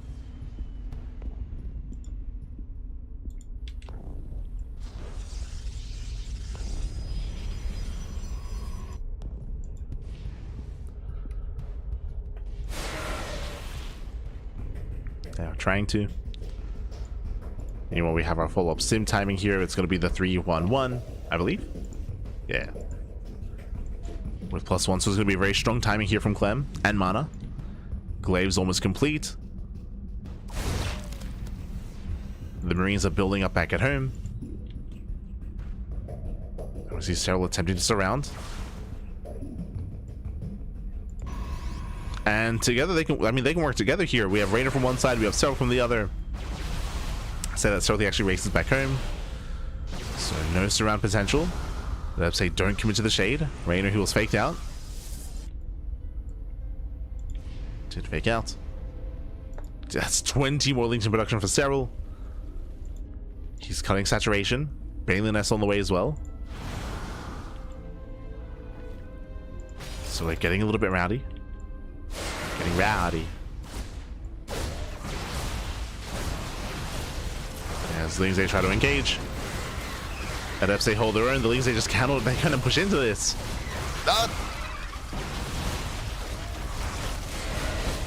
Yeah, they're just bullying their way forward.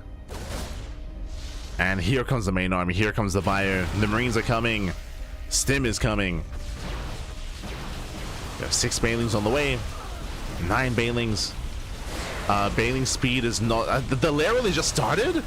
No shot. 6-minute lair. Ay, ay, ay. These Banelings, they should not connect. We'll see if they do. Banelings are welling in. Nice target firing. Gets 1, gets 2, gets 3. There's 6 Banelings left. Down to 5. 5 Banelings remaining. Looks like they will connect with some of the Adepts. But yeah, they break through. Yeah, Mana and Clem, they're breaking through. They overwhelm the natural. Oh my, so many overlords going down as well. And does catch all the overlords, gets into the mineral line. Drones are falling. Adepts, they shade in, they shade back. And Clem and Mana, they will overwhelm. I mean, the Marine's getting low, true. The Marine's getting low. Banelings, it looks like they will connect. Adepts have cleaned up, and Serral and Reynor, they survive. They survive, Pappy. They hold on. Now, the thing that concerns me the most is the economy. Both Serral and Reynor lost a lot of workers here. And quickly checking, 36 drones and 28 probes against 47 probes and 47 SCVs. Clem and Mana have the superior economy. They are looking very comfortable. They may not have killed, but they did cripple. They did cripple Team Basilisk. Basilisk have been crippled. Double drop across the map. Adepts, they do shade in. They shade in, they shade forward. Meanwhile, double drop here into the bases. The lair just now finished. We have +2 melee on the way here for Serral. Back at home, there's not much to defend. There's a recall. Okay, there's a recall back home, thankfully. There's a recall back. Marines, they do rush in. Stalker's in position. And Reynor will defend. Oh, even gets a medevac. Oh, barely. Barely gets a medevac. Lings likewise, they do get into the bases. Damage is being done. There's a recall from Mana. Okay. We have a bit of a back and forth here. I say a bit of a back and forth. Reynor's still struggling. Like, Reynor still has a very low probe count. At upset to 9 mining. Reynor, he just wants an economy. Mana's getting his 3rd. Reynor still on 2 bases. Still barely on 2 bases. He just wants to mine, Pappy.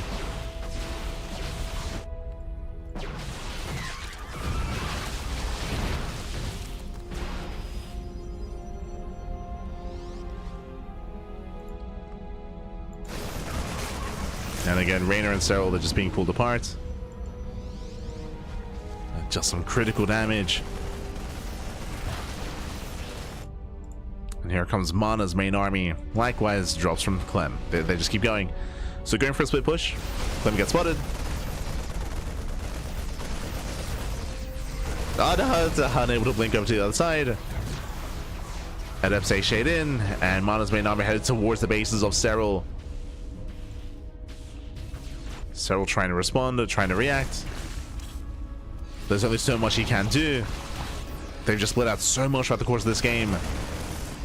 Storm is done. Storm is done for Reynor. Link made nice, very nice Baneling connections. Okay. Bailings, they shut down the Adepts. Lings, they surround the Immortal. Clem holds. Sorry, Serral holds. Serral, he does hold on. Very nice defense here by Serral. He's holding. Up. As Mana gets away. Mana gets away, joins up with Clem. How many Bailings? 3. 3 Bailings. There's some storms though. He goes to the dive. He goes to the dive, takes on every single High Templar. Nice use of the Stalkers. Mind shots on Ling Bane. The army is overstimmed. The army is overstimmed. Marines are going down. They have to kite back. Still looking quite intense here, but Mana and Clem, they should have enough. Yeah, they break through the Stalkers. GG gets called, and Team Liquid, they extend their lead 4-2. Ay, ay, ay. Once again, taking the game in the 2v2. GG. Once again, Clem and Mana, they're looking much more informed, much more well-versed in 2v2.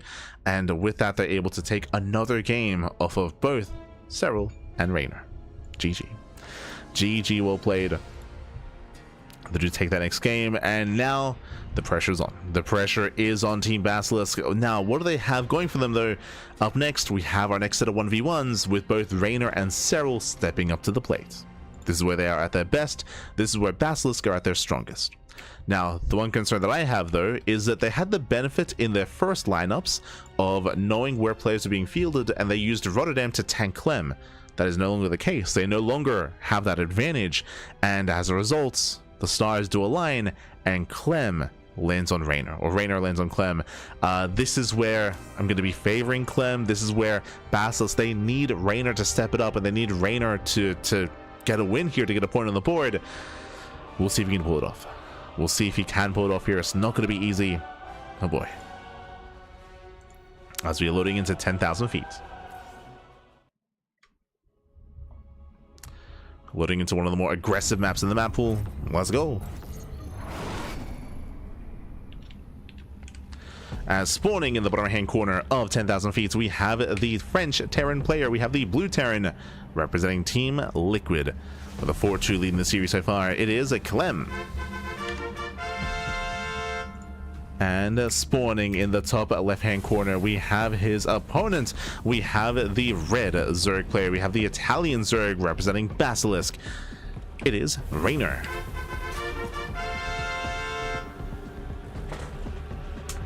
Here we go. Is this Basilisk boss versus Liquid's boss? In the previous series, kind of, it was the team captains, right? Mana versus Rotterdam. That was the team captains facing off against each other. True, true. Battle of the captains. A Basilisk needs no legs. I suppose so. Not wrong.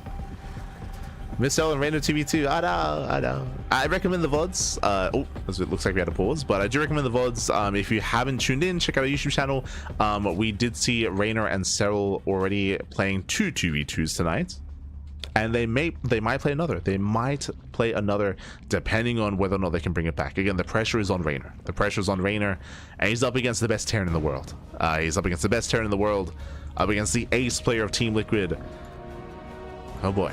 Now, what I will say is that Reynor, typically, I would say that Reynor, he's typically has a better record and a better showing and a better style against Clem. Like Reynor, he's a very active player. He makes some very entertaining series. He often does take maps and even series off of Clem. I still favor Clem, but Reynor, he can hold his own. And what's important, this is the best of one, right? This is the best of one. Anything can happen. It can go either way. Reynor does have a chance to start to bring it back here for his team, but he needs to, right? He needs to. Like, there's no second chances here. We gotta send it back.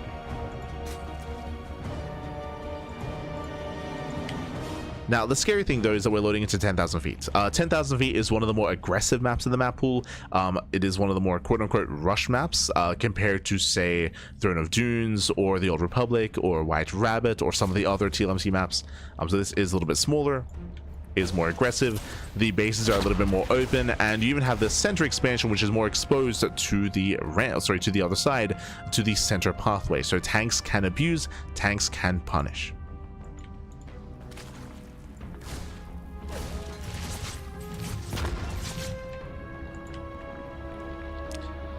As So Reaper does pull away, and behind this going to be going for a third CC before Starport. So economic build here by Clem, rushing into the third CC. We had an amazing game 2 days ago with Cure and with Solar, if you recall. If not yesterday. The days are blending together. It's it was Solar versus it was Solar versus Cure actually on this match on this map. Where Solar and Cure they mined out. they legitimately they mined out the map. It was crazy. It was a crazy long and crazy intense ZVT. What I loved about Solar versus Cure on 10,000 feet was that it was high octane and hyper aggressive. And even though it lasted a long time, even though we got to a mined out standpoint, there was a lot of fights, a lot of engagements happening all over the place. Just because this map doesn't really favor turtle heavy play, so there was just a lot of action going on the entire time. I do recommend it. Do recommend it. Solar versus Cure. It was crazy. It was crazy.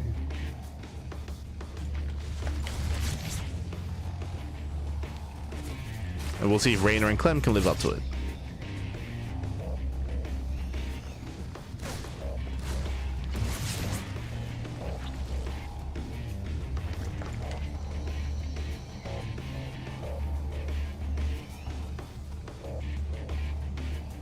So here we go. It's only broadcast on Korean websites, so most people didn't watch it yet. Yeah, I believe this is the first time it's being casted in English. I know that I think Wardy's been casting some of this, but I know that unfortunately for Wardy, he hasn't been casting too much of it because it was clashing with his tournament, the Wardy TV October event, right? Like he was running his own October event at the same time as the Chijik CranKy event. So I think he's a little bit behind when it comes to these matches, but I think he does plan on covering it as well.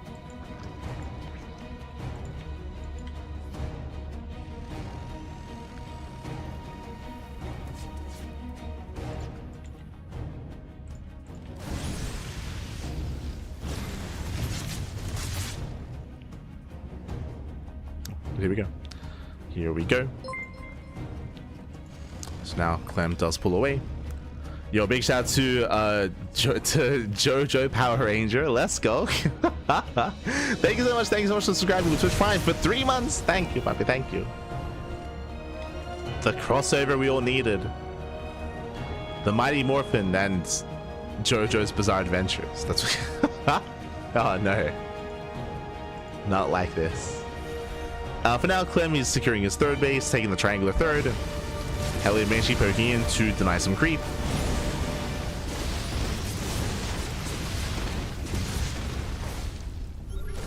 Oh.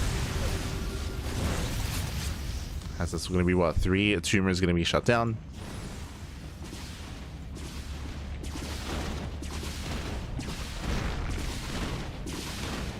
For now, just focusing on the harassments. Still building up back at home, throwing up extra axes, getting to his own stim timing. Meanwhile, Reynor getting into his own Ling Bane. We were speaking about this earlier, but Reynor, he has been known to try to skip Banelings and go straight into Ling, into Infestor, into Infestation Pits, into Hive Tech. Not here though, not on 10,000 feet. Nice catch with the Lings though. It does come in, takes down most of those Hellions. If not all the Hellions do get cleaned up. Oh, as Clem gets a couple of extra shots off. Trades as best he can. That was what, 6 Hellions, a Reaper for 19 Lings. Not the worst trade here from Clem. Ideally, he did want to get away to be able to maintain map control. At least Reynor does shut them down. So Reynor, he will defend, taking his half of the map. Meanwhile, we do have a Burrow on the way. Getting into Burrow. Let's go. Meanwhile, Clem is not going for a 3-base all-in. He's not going for an 8-racks. Gases are being taken. Second factory is on the way. This is indicative here of a 4th CC of extra gases of a game setting up for a longer and later game towards the late game. So we're building up. Looking to macro out of this. Marines, they do try to sneak up on that 4th. So far, Reynor is keeping up. Center base is being taken. We spoke earlier, this base is going to be more vulnerable, it's going to be more exposed, and eventually Clem will be able to threaten. For now, only moving out with drops. There's that 4th command center, as we did mention. Again, Clem building up towards that longer game. He can from here expand forward towards the bases of Reynor. and uses fourth base as a bit of a launch pad to start to be aggressive. Up until this point, it's only been harassment, right? Banshees, Hellions, Reapers, even these drops. Just harassing, just poking in. He's had no intention to commit. So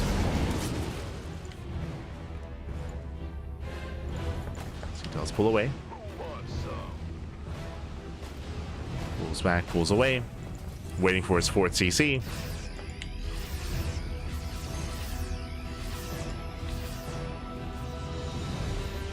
And here he comes. Yeah, here comes Clem. The tumors do expire. Tanks are pushing forward. And he should be expanding with this push. Likewise, it also allows him to set up a planetary so he can fall back to the planetary as well, if need be. Reynor going for a massive link bank counterattack. That means he has that much less to defend, but that's a lot of Banelings. A lot of Banelings back at home. Tanks are sieging up. Clem is going straight for the natural. Sorry, Reynor going straight for the natural. And Clem out of position. The wall should be broken. Clem is gaining ground. Does cut back against the Banelings. Pulls away in time. And does pull away. Banelings are being shut down, but Reynor, he breaks into the natural base. Mind shots going off. SCVs are going down. We're trading bases. But Reynor gets into more. Yeah, he's finding more damage here. Getting into the third. Clem is bleeding out a lot back at home. Lings a Burrock. Let's go. Does Clem notice? Does he notice, Pappy? Does he think that he just killed everything? He may. He scans. Okay, he does scan. Cleans up all the Lings. And Clem did lose 10 SCVs. There's still Lings burrowed in the third base. They unburrow. They kill more workers. Run-bys continue, but this time they're reinforcements. Yeah, reinforcements. Reynor gets punished. What's also important is that Reynor, he did pull away, right? He pulled away. He saved his mineral line. Did save most of his drones. Still has 80. Still has 80 workers. Meanwhile, Clem is rotating. Picks up his army. Tanks are exposed. Nice save. And we did mention earlier, you can siege up and you can threaten that mineral line. Base can be threatened. We have Lings lurking behind the army though. Speaking of Lings, they do hit the third. Yeah, there's nothing here. SCVs are going down. He's deep on creep.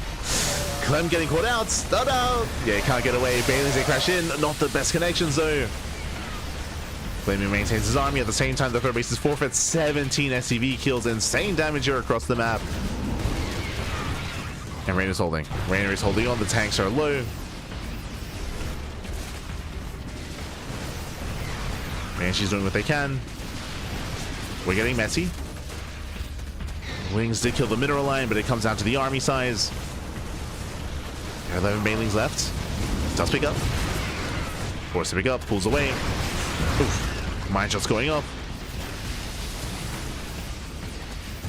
And Reynor lost his tanks. He lost his tanks. Lost most of his Widow Mines as well. Down to pure Marine. But he's maintaining himself on 60 workers. Likewise picks up, pulls away. Oof. As he drops into the main base, more bases are going to be falling down. Hammer expansions again. Clem has been so efficient with his army, even here dropping on top of the cliff face. Avoids the Ling Bane. And where's Reynor? He's out of position. Okay, he's distracted. He's racing on over. He's out of position here. Another base goes down. Reynor, he's being pulled apart. Dropping to the main base as well. Distracting Reynor. Down goes another hatchery. And Reynor, he's running out of bases here. He's supply blocked. Yeah, brutal supply block. Reynor, he can't spend his money. Oh no. Stuck on 144. Clem playing it safe. Oof. Brutal mine shots. Brutal mine connections. Clem does pick up. Still rallying across.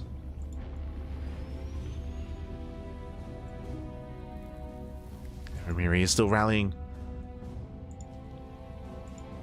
Reynor, he's soon getting up to a 2-base economy. Getting that center expansion. He needs a little bit more time. The mine shots. Oh my god. Oh god. Once again, the mines they connect. Back across the map. Clem, he has nothing to defend. More SCVs are going down. We're getting messy, Pappy. Oh my god, the mines though. Jesus. The mines this game have been crazy. SCVs are still going down, but Clem is pushing into the bases. He's getting in. Yeah, he's getting into the expansions. We have some banelings finishing up. Clem, he does catch the queens. There's a scan. Takes on every single queen. Oh. Doesn't pick up. Does not pick up in time. Bit of miscontrol there by Clem. Does miscontrol. That should not have happened. Uh-oh. Yeah, late to pick up. Leads out a lot of Marines. At the same time, though, the planetary base is still up and running. Likewise, he's still struggling SCV-wise. 37 SCVs. Oh my god. The mines, they keep connecting. Calm down. Reynor. I want to say we had like, at this point, I want to say like 6 juicy connections with Widow Mines. They've been insane. Speaking of, okay, this time does pull away. Let's go. This time pulls away. Clem making use of the terrain. Dropping in between the bases. Getting a couple of drone kills. Liberator still repositioning, still just not allowing Reynor to mine.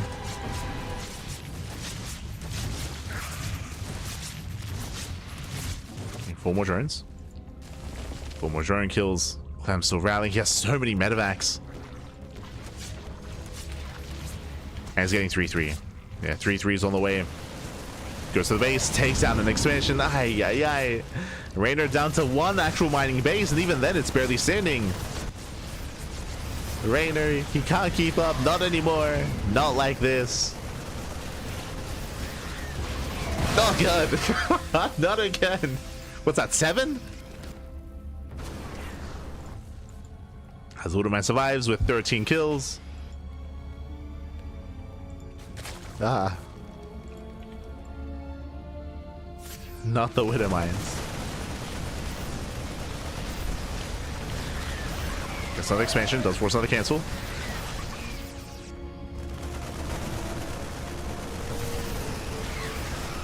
Oh god, god, god! That was the same mine! 23 kills on the 1 Widowmine. Ah, no. Yeah, back at home this time, Clem defends. Corrects his mineral line for the most part. Shuts down the Ling Bane. More bases falling. And again, Reynor is running out of steam. He's running out of steam, running out of army. Attempts us around, but these are purely Lings. No banelings. Oh god. The mines. The mines, they kill everything. GG gets called, and Clem, he will extend the lead even further for Team Liquid. 5-2. GG. Whew. GG, well played. The Widow Mines, Pappy. They just kept connecting. They kept shutting Reynor down. Again, a very intense, very aggressive game, and so far 10,000 feet has delivered. Like, I've been really enjoying this map, whether it's with Solo versus Cure or here with Clem versus Reynor. We've had a lot of back and forth, a lot of hyper aggressive games. The opener was relatively passive, true, right? Like getting to a 3rd base. The aggression only really began when Clem took his 4th. When Clem took his 4th base, then he started ramping up the aggression, and it also worked against him because he was very rarely leaving units at home to defend. So we saw the non-stop run-bys deal quite a bit, right? Clem, it was not a clean game. He was losing a lot of SCVs back at home at his 3rd, at his natural, at his 3rd again, at his natural again.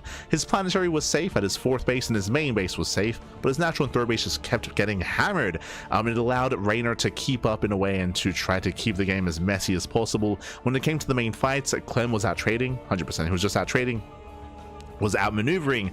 More often than not, Reynor was having a hard time keeping up with the aggression of Clem, as we saw a lot of drops, a lot of move outs, and in multiple locations at once, and it just pulled apart the attention of Reynor. GG. And because that pulled apart attention, that's one of the reasons why we saw so many brutal mine shots, is because Reynor, he'll split when it came to his attention, when it came to dealing with those pushes. GG. GG, well played. With that, we're now getting into our next game. Oh boy, the pressure is very much so on Basilisk, as Team Liquid have a 5-2 lead. Oh boy, the pressure is on, and we are getting into our next game. Now, this is where the ace player of Basilisk step up. He does step up here. It's going to be Serral versus Cure in our next best of 1 on Andromeda. Let's go. Let us go.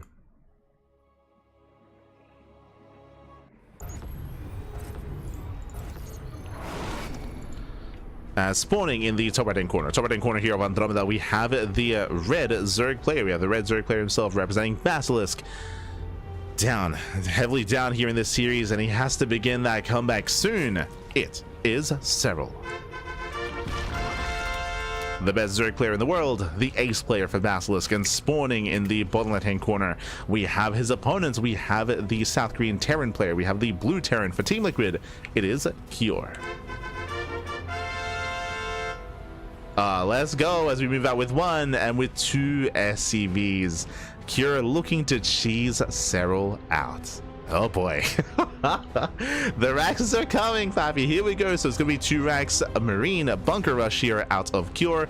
Did I say 2 racks? That is a 3rd SCV. So 3 racks. 3 racks here out of Cure. That much more committed. The Overlord for Serral is checking the right-hand side. Barely not checking the proxy location though, over towards the center of the map. Barely not. We'll see if the Overlord does head over or if it does come back. So eyes are on this Overlord. Serral's going hatch gas pool, standard opener. Does go for a standard start. Oh! He checks. Yeah, he does check. Thankfully, does cross over towards the left-hand side, and Serral, he will confirm the Raxes. There we go, does confirm. So he will not be caught off guard. He knows. And he might even see all 3. Oh, it's gonna be close.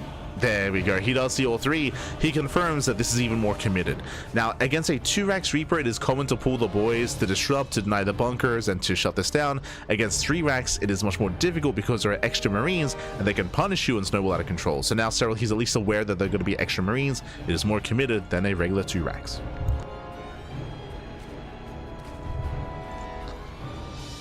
And Serral responds with 2 gases into roaches. So it's going to be roaches here out of Serral.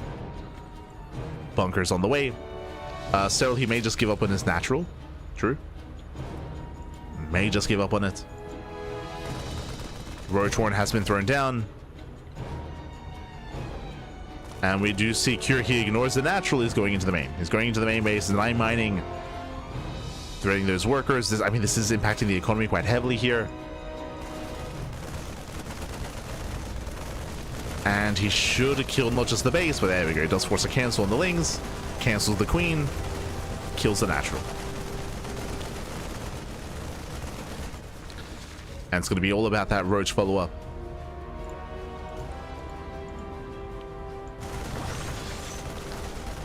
As we have a handful more Lings on the way. Roach production can now begin.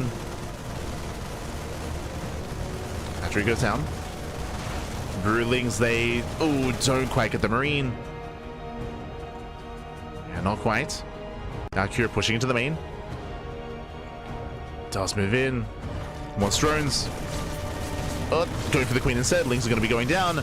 Here comes us around. Up. Yeah, drones they arrive. Roaches as well. And Serral, he will defend. He will shut this down. He will clean this up. There's potential there for Cure. And what's scary here as it's being cleaned up is that these roaches can soon counterattack once they build up. Back at it, what do we have? Nothing yet. That's a second gas geyser going to Marauder. He's committing. Okay, he's going to commit. Marauder production's underway. I mean, if Cure still retained that army, I would favor Cure, but he lost so many Marines there. That was 7 Marines going down. The Serral was brutal. Did overextend. Down to 1 SCV. So repairs are limited as well.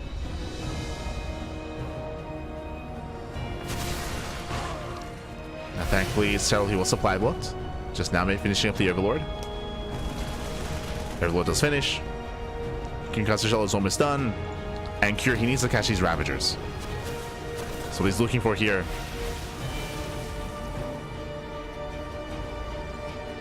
If he can snipe a couple of these Ravagers, he can maybe break through. Oh, speaking of. Ravager does get low. Link speed is halfway done. Cure, he does pull some extra boys that he's here to repair. He might even get a second bunker. Because he needs the most that he can get here to shut down the breakout. Link speed is almost done.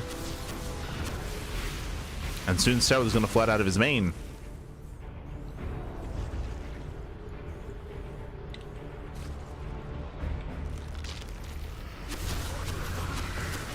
Oof.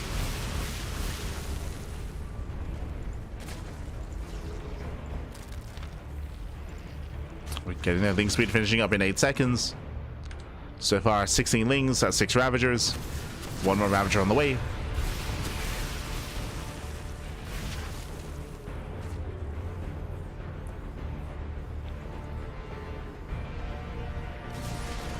And he's going for it. Oh, a little bit awkward there. Yeah, clutch ensues. Bunker does fall. Lings are flooding out, and Serral, he breaks out. Yeah, he breaks out with plenty of Lings. He breaks through the Marines, gets himself the Marauders. And Serral, he should have enough to defend here to clean up the army, to counterattack, and there's nothing left at home. Yeah, there is nothing left. Again, this all came down to Kira getting surrounded earlier by the drones. And now Serral came to the production. Stim is done in 10 seconds. Ah, it's going to be denied. Massive Biles. Takes down Stim. And again, this should be game. GG. GG gets called. Whew, Serral, he does fight back. He does put another point on the board. GG. Whew, GG, well played. Serral, he shuts down the proxy. Again, Kira, he was able to gain some ground, able to get some damage, killed the natural, but he didn't really get the economic damage he was hoping for. He was denying mining, but he was not killing drones. We saw that Serral was able to lock down the Marines, get the surround off, and break out with his roaches. It was very close, very clutch, very well-timed breakout there by Serral when he initially got on top of the Marines and surrounded the army with those drones, and that led into a much more comfortable breakout. GG. GG, well played with that. Ooh, oh boy, we do have a somewhat of a back and forth here. Let's catch up on our standings so far. Okay, so heavily in favor of Team Liquid. They still have a 5-3 lead, and remember, it's first to 7. So Team Liquid, they need 2 more wins. They need 2 more games, 2 more wins to claim the series and become the champions, the best team in StarCraft 2. They're almost there. They're almost there. So far, Basilisk, I mean, Serral's been doing his best. Serral, he's been claiming his wins. Reynor did get a win earlier against Mana, but it was crucial that Reynor would get his second win as well. Remember that Basilisk, they're working with a little bit of a handicap here, as they are not at their full strength. For those that maybe are tuning in a little bit late, the reason why Trigger isn't here is because, remember, what happened over the weekend? SC for All. That was a big offline event happening in America, and Trigger was traveling to America. Traveling to the Americas to compete in that tournament, so Trigger was not available here to compete. That's why Roddy has been stepping in. Yo, it'd be crazy if Roddy steps up and if he's able to help bring it back for Basilisk. That'd be like that. That'll be a story, papi. Oh my god. But again, the pressure is on. With that, we're getting ready for the final third of the broadcast of this series. With this final game wrapping up, that means that we do have a roster refresh. We have refreshed our roster. That means that we are getting ready for another lineup of players. Quickly scrolling down here. Bam, as you can see, these are the final maps. So up next is going to be Gem Garden. That's going to be a 2v2. We can assume it's going to be Serral and Reynor, right? It's going to be Serral and Reynor. We can assume it's going to be Serral and Reynor alongside Clem and Mana for the 2v2s. The 2v2 teams don't really mix it up too much. They don't really mix things up too much. When it comes to the other maps, though, we have Tourmaline, we have Mothership, Dreams and Scars, and the potential ace match on the Old Republic. Oh boy, Mothership is going to be a bit of a larger map here. I'm going to be favoring whether it's Serral or Reynor up against Clem or Mana. I do think that Mothership is a better Zerg map for them, so I do think they're going to have the advantage. Likewise, Tourmaline does favor aggressive all-ins. Likewise, I do feel like more aggressive Zerg play can also be quite successful on Tourmaline. Dream and Scar is going to be more intense. We'll see. We'll see how our players line up. We'll see who we field on what map as well. I'll be honest, because Basilisk need to win every game moving forward, basically, or they can't afford 2 losses. It might be wise to field Rotterdam in Dreams and Scars to give Serral and Reynor the best chance they have to actually put some points on the board and start to bring things back. But we'll see. It's up to Roddy, right? It's up to Roddy. He is the captain. He'll be setting up the lineups. Likewise, up to Mana as well, as Mana is also the team captain for Team Liquid, also fielding those lineups as well. So for now, we're going to be going on the final very short break. When we come back, we will have the final lineups revealed for the final set of games. See you soon. See you soon after the break.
And welcome back, everyone. Welcome back to the grand finals. The grand finals here of the CranKy Season 2 Team League Invitational. It's been an intense season. It's been an intense league so far. For those that maybe missed out on some previous days, I do recommend the VODs. All the VODs are over on YouTube, of course, are under the live tab, as we've been covering the event the entire week, of course, and it's been a 6-team invitational. We've had Team Vitality, Team Falcons, Team Liquid, Basilisk, Streamer Zone, and Shopify Rebellion.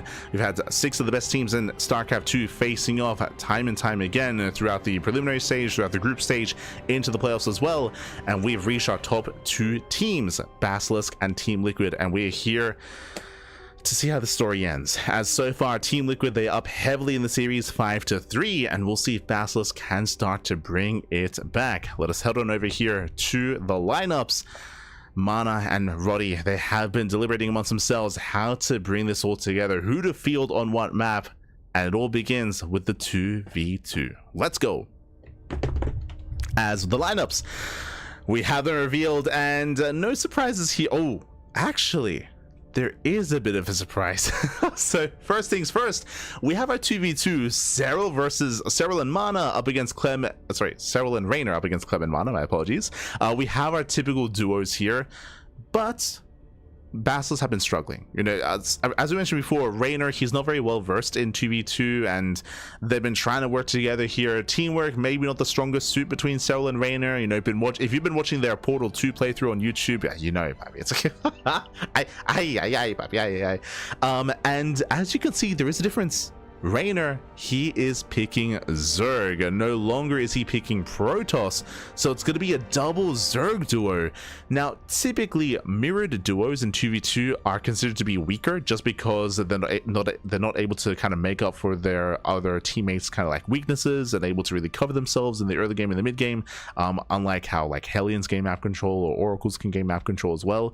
So, curious to see if they have a plan in mind. Are we just going to like 12 pool drone pool? Are we just like I'm curious what the plan is here from Serral and Reynor, but clearly Reynor, he's had enough Protoss, he wants to embrace his Zerg, and I'm curious to see if they can finally bring it back and win one of these 2v2 games. Oh boy, so best of luck to Serral and Reynor initially, as they are going to be fielded together as a duo.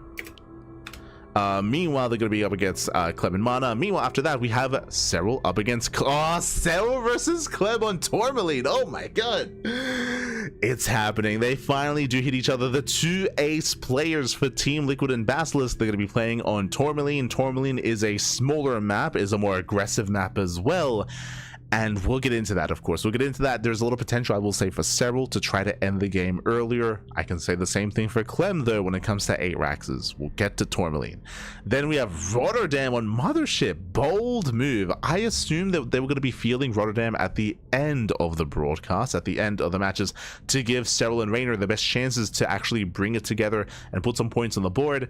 But alas, they're going to be fielding Rotterdam on Mothership instead. Reynor avoiding Mothership, and it's going to be Rotterdam versus Cure and Reynor versus Mana. Oh boy, and if we can get to the ace match, if we can get to the Old Republic, I mean, that's what it's going to be. The ace match will be on the Old Republic as well. Oh boy, okay, the pressure is on. Again, Team Liquid, they need 2 wins. They need 2 wins to claim it all here, and it all begins with the 2v2s. As we quickly just set up the lineups. Here we go. It is going to be Serral and Reynor. Reynor's up against Mana later on, and Rotterdam is up against Cure. Beautiful, beautiful. Okay. As we are loading into Gem Garden.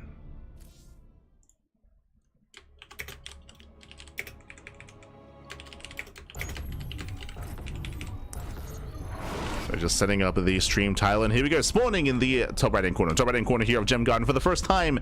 I mean, we've seen them before, but now for the first time, rocking their 2 main Zerg races. We have the Orange and Zerg duo. We have Serral and Reynor for Basilisk. And spawning in the top left-hand corner, we have their opponents. We have the French Terran, we have the Polish Protoss, we have for Team Liquid, Clem and Mana. Let's go. Let us go. We have our 2v2. We are back. And again, Reynor and Serral, they've been struggling to work together. They've been struggling in the 2v2 matchup. We'll see if they can bring it back and bring it home here with the ZVZ duo with the double Zerg. Oh boy, let's go. For now, hatch first. We are going for our initial hatch first openers. Likewise, across the map, we do have Mana and Clem going for standard openers themselves. If you remember, in their last matchup, we saw that they were hyper aggressive. Clem went 3 racks Reaper and Mana went 2 gate, but I believe the plan this time is to be more economic. I believe. Oh, never mind. The racks is going to be thrown down, so just like last time, 1 racks on the high ground, 1 racks on the low ground, which means a 2 gate opener. We're going back to what works, back to aggression. 2 gate into Mass Adept. Likewise, 2 racks Reaper out of Clem. We'll see if he throws down a 3rd racks as well. We do have a more aggressive start here from Team Liquid.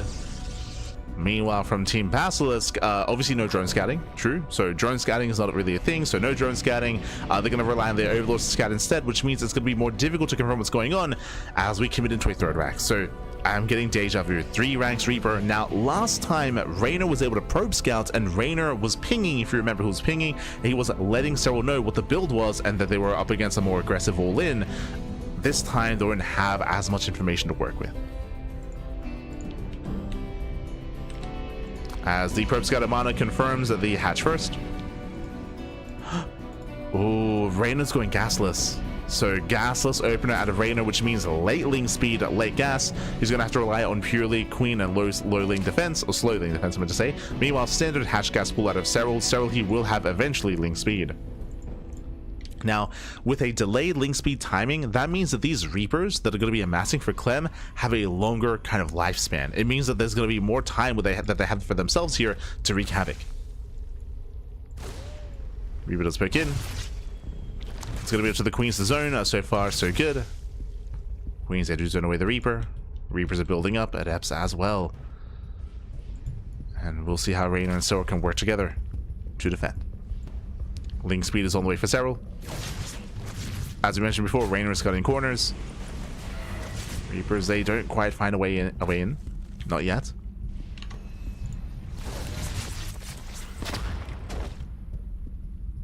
Other players not allowed to be on voice with each other. They are in voice. The players are in voice with each other. As Reapers are going for the dive. Oh, they barely don't get the Queen. Yeah, the Queen does survive. 1 Reaper goes down. Yeah, 1 Reaper does fall. Adepts take him into the shade, which means that this Adept will fall as well. And they're losing a lot of momentum. Yeah, Clem and Mana, they're losing a lot of momentum here. Losing a Reaper, losing one of the Adepts as well. Reapers, they try to go for the dive, but so far so good. Serral and Reynor do defend. Behind this, we do have a Roach Warren, so Roach Warren for Reynor. Likewise, still, oh, very fast lair. Are we going into Spire play? 2-base Muta out of Serral. Okay, bold move. Did finish link speed. We are setting up behind this Glaive that follow up here. Likewise, Reapers have been amassing from the side of Clem. Delayed CC out of Clem as well. So if we fail to get damage done, and Roaches are building up, by the way, as Roaches build up, this is going to be a stronger defense for Reynor and Serral. They're staying on 2 bases. The lair is done. A Spire is now on the way for Serral, as we did mention. And there's no anti-air. Reapers don't shoot up. Adepts don't shoot up. Mutas can end the game. Nice round. Catches a Reaper. And this is looking dire for Team Liquid.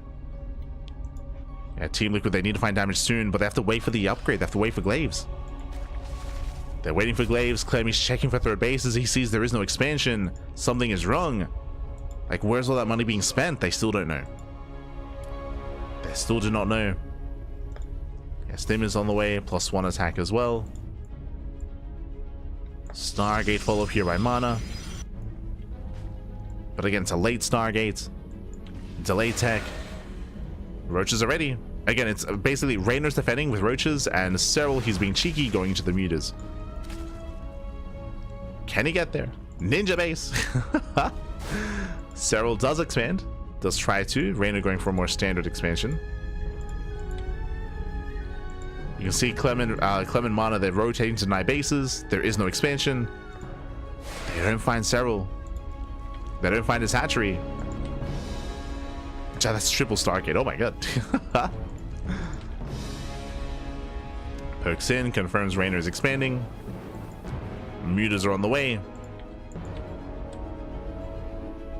And again, there's a lot of potential here for Team Basilisk. They can do this. They can bring it back in the 2v2 of all maps, of all matchups. When notoriously they have been weaker. Here we go, mute as they move out. Now, the scary thing here is that Mana is going at triple Stargates mass Phoenix production. So he's building up a lot of Phoenixes. A lot of Phoenixes packing. And it makes sense. Basically, they see the roaches of Reynor, and they see that Serral doesn't have anything. Like, Serral has Lings, but is it Ling Hydra, Ling Bane? Like, the gas isn't being spent anywhere, so they're assuming it's going to be Muta play. Mutas that have arrived, no Tard in the main. And Clem is exposed, SCVs are going down. 2 SCV kills so far. Getting to 3. Oh. But Phoenixes, they hold their own. And that's a lot of mutas going down. That's going to be 1, 2, soon to be 3, 4. Losing all the mutas, actually. Yes, Serral, he will lose control of his mutas. Will lose every single one.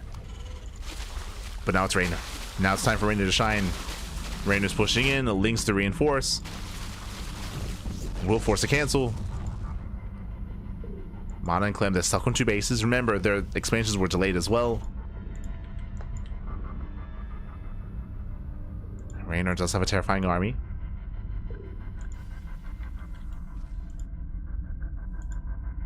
Yeah, they're out of position. Clem, he moves out. As he moves out, Reynor's moving in. And he can deny combat shields. Yeah, nice denial. Combat shields denied. Clem, he races back home again, out of position. Turns back around. Phoenixes, it takes a long time to take down those roaches. Mutas, they hit the natural. Oh, nice catch out of Clem though. The roaches get caught. Yeah, massive pickoffs here. As that's a lot of roaches going down. At the same time, Mutas, they get what looks like 5 SCV kills here at the natural. But these are expensive trades here for Serral, losing a lot of mutas. So far, losing 12 mutas. Is going down. More Phoenixes are amassing.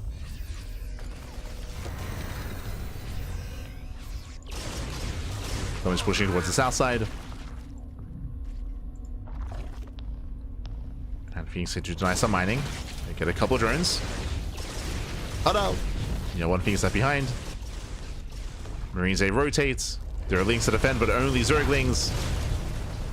And not the best use of energy. But Serral, he will lose his 3rd. A nice catch on the mineral line. Mineral line goes down as well. Without Banelings, without any splash damage here, Marines are a big problem. The Master Marine, it might just be too much. Oh, we have Professors. Okay, we have Fungals. Do they land? Massive Fungal. Yeah, Marines get caught out. 2nd Fungal as well. Yeah, massive connections. And with the help of the Fungals, Reynor, he will hold on. The Roaches defend, and Clem has to back the hell off. Reynor, he's almost maxed. He's almost maxed out with Roach Ravager. Reynor, he's like, finally I can play Zerg. He's like, let's go, Mike, let's go.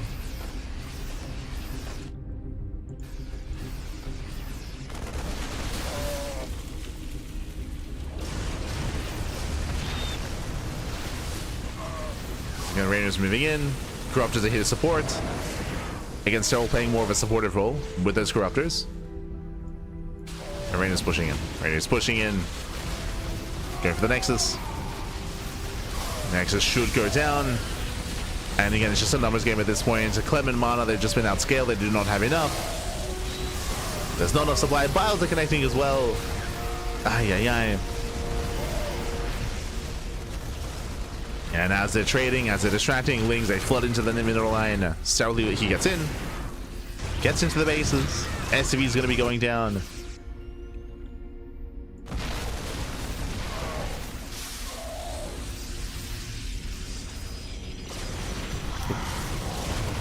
SCVs get picked up. And Reynor, he can just rally. He can soon just start to rally across. Bleeding out some of those roaches, so these are going to be some expensive losses for him. Professors have arrived. Can he land another Fungal? Can he do it? He can! Fungal lands. Connects with everything. catching out the Phoenixes, catching out the Marines.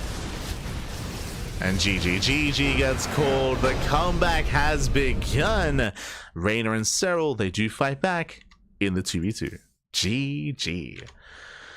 Whew, GG, well played. A very necessary win here for Serral and Reynor. And again, they did work quite well together. I will say that the mutas were lackluster, for sure. The mutas, they didn't really do much for themselves. It was, I would say, inefficient from Serral. I guess did kind of buy a little bit of breathing room, but for the most part, it was Reynor, right? The Roaches did a great job at defending early on, at shutting down the aggression, allowing Serral to even get into muta play, and then was eventually able to snowball out of control, move that across the map, and it was an army that was just not able to be dealt with.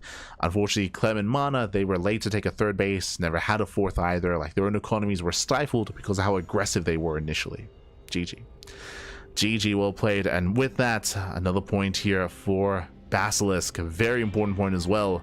One more game and they can tie things up. Now, oh boy, this is gonna get crazy. Who's up next? You saw it earlier in the lineups. It is going to be Serral versus Clem on Tourmaline. The ace players are going to be facing off. The best Zerg in the world, the best Terran in the world are going to be facing off on Tourmaline in a best of one. Now, when it comes to these two facing off, I do typically favor Clem. I mean, you know, Clem did actually recently defeat Serral in Masters of the Game in the recent offline event that did happen in France. But what I will say, it is a best of one, and both Serral and Clem often go back and forth, right? Even if I say that Clem is favored, it's only slightly, and they do often trade, and they do often take games. In a best of one, anything can and will happen, and I will say that the map is going to be a big influencing factor as well. We'll get into the map. As spawning in the top right-hand corner of Tourmaline, we have the French Terran player, the blue Terran for Team Liquid. It is Clem. And spawning in the bottom left-hand corner, we have as opponents, we have the Finnish Zerg player, the red Zerg for Team Basilisk. It is Serral. Here we go, ace versus ace. Vámonos, papi, vámonos.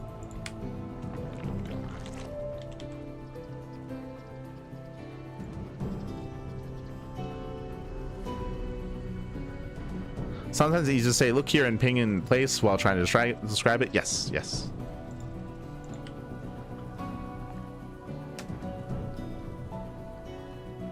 It is faster at times to just ping something to kind of give the information that that is needed.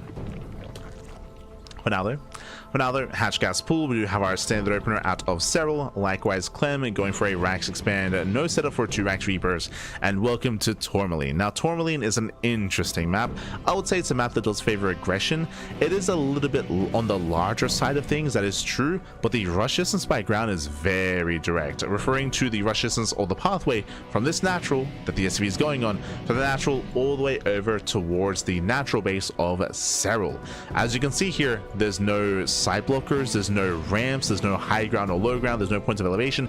It's just one direct path from natural to natural, so it can be quite difficult to actually stop an army, to slow it down, to engage ahead of time, and to stop a push. That's why I did mention that in reference to 3 base all-ins and 3 base aggression can hit very, very hard on Tourmaline. Not just that, it's a very wide entrance into the natural and into the third. Very wide entrance, can be very difficult to engage into here. Likewise, if you look at the third base, also a very wide entrance into the third as well. There's no high ground advantage, there's no ramp advantage either, there's no choke point, and this can even be opened up even further by knocking down these rocks. So again, this can be massive. So again, the natural and the third base are much more vulnerable, much more exposed, and we have seen a lot of successful aggression on Tourmaline as a result. Now, when it comes to aggression, what could we see? Now, Serral, he's very fond of playing Roaches in ZVT, especially on more aggressive maps. We did see Roaches earlier out of Serral in his first game against Cure, if you recall. So we're leaning more towards Roach play out of Serral. Meanwhile, from the side of Clem, we'll see if he's tempted to go into an ARAX. Now, ARAXs, they're a little bit contentious at the moment. So they were very meta earlier this year, but with the recent change to the Baneling, it does mean that Ling Bane is more viable. It means that ARAXs are not as terrifying as they once were.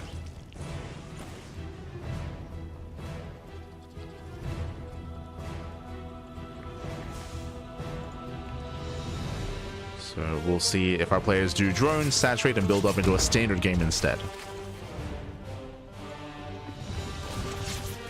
But now 3 CC into starport play out of Clem. Everything's looking normal. Tech Lab is on the way, most likely into Adolescent, most likely into Hellion Banshee.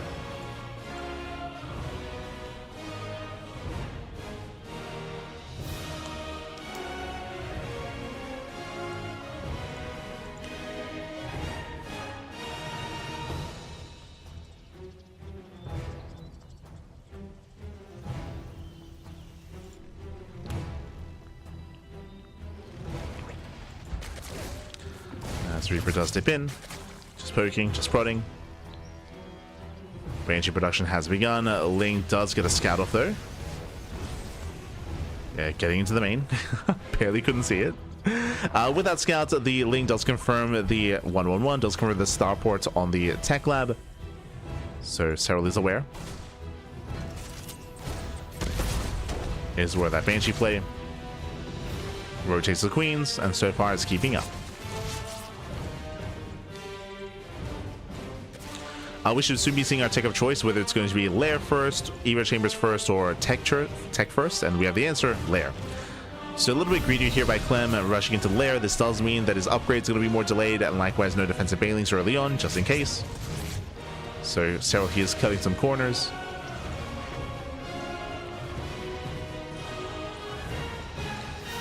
I say cutting corners at playing standard. Playing standard here. It'd be safe to go for like an early Bailin S. It'd be greedy to go into double Evo chamber. So we're kind of just settling in. Oh. Okay. I don't know if you noticed that. I started an Evo chamber for a moment. Sorry, he started a burrow for a moment there, but does cancel. Does cancel. Takes his gases and getting into his own Evo chambers. Okay.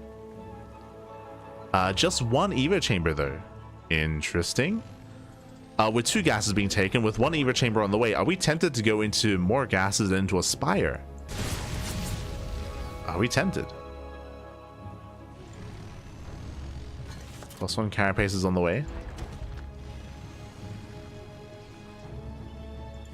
Another gas is being taken. And more gases! This has to be Muta play. This has to be a Spire. And this feels so risky against Clem of all players. No shot. Banshees dip in. Snipes the queen.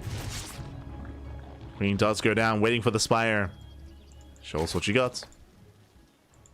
Getting to 6 gases. Going, not for Spire. Hydra then. Okay. Does go for the other tech structure. This still feels a little bit greedy here. We're basically rushing Ling into Hydra. We're delaying the Baneling S and delaying Baneling speed, which sounds crazy to me. This is almost Miyamika-esque. If you remember, Miyamika, he was very fond of these Hydra timings. Hellion's going straight for the middle line. Does block just in time. Ling's spot in and will delay. Yeah, will delay, will deter, will surround. Serral holds. Whew, that was almost disastrous, but Serral, he does hold on. Again, we have +1 range on the way, so we're focusing on Hydra upgrades completely, and this is going to be a very strong timing, fixated and focusing on that en masse Hydra. So Lings to support, mainly Hydras for DPS. And if Clem doesn't realize what's going on, he might get caught out here. Against a heavy Hydra composition, you do need tanks. You need to be more defensive with a heavy tank count. Infestation bits on the way, taking him into Hive, getting ready for Vipers, getting ready for potentially even Lurkers as well. So an interesting style here out of Serral. We'll see if we can get away with it. Clem is moving out.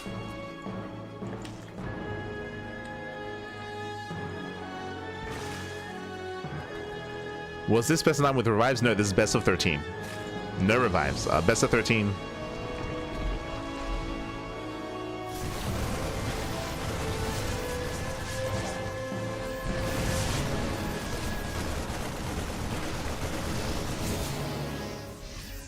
With roster refreshes.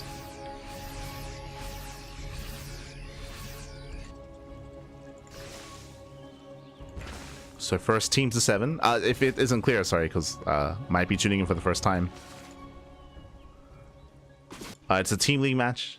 Best of 13.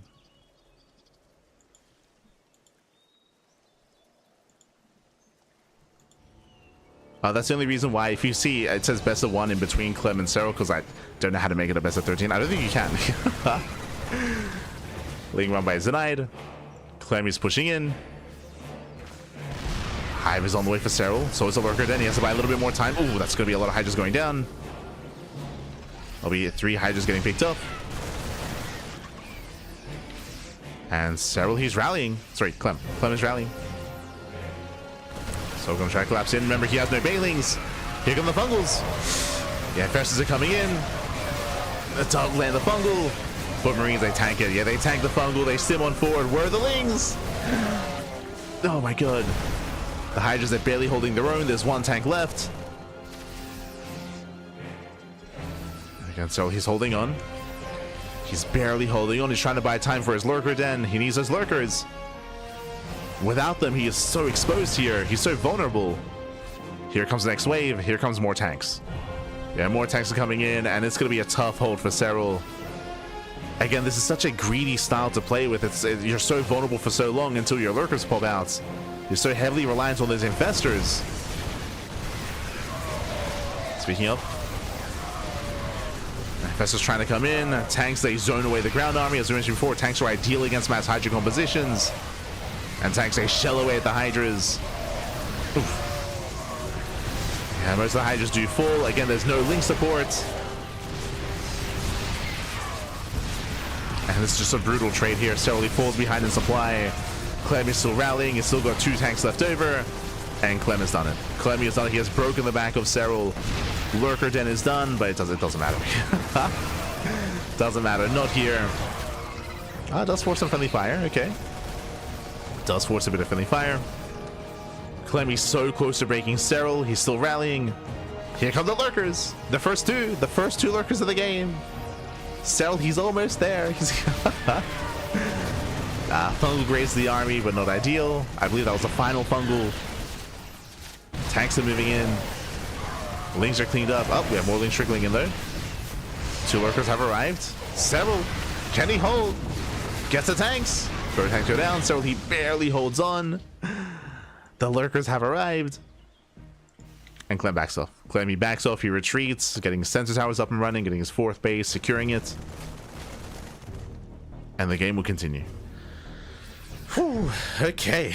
That was a very intense hold here, and it was barely a hold for Serral. Just barely. Again, bleeding out and losing. How many? 43 Hydras.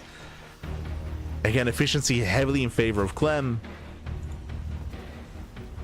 And what is scary here is the economy. Clem has a superior economy. Clem will be the first to max out. So Clem, he has a more efficient army. He's building up a greater army as well with a better economy. Serral is struggling. Now, if Serral can buy time to hit critical mass of lurkers to get into Viper tech as well, then sure, then he can hold his own. But until then, he's still struggling, and ghost production has begun. Building up those ghosts. Hello, Marines. They shouldn't be stuck. Maybe just a little bit concerned about Nidus worms. True. Speaking of, yeah, turrets are on the way. Sensor towers as well. So Clem is a little bit paranoid about Niduses. Makes sense. So ready for the Nidus worms. I mean, we can see there's no Nidus worm, but so it's just fully hunkering down here with all these sensor towers, missile turrets. Oh. On hold position. Let's go. The hold position lunkers. We don't want to waste them on the drop. We don't want to waste them. Serral, he's waiting for the main army to come in. Cheeky moves out of Serral.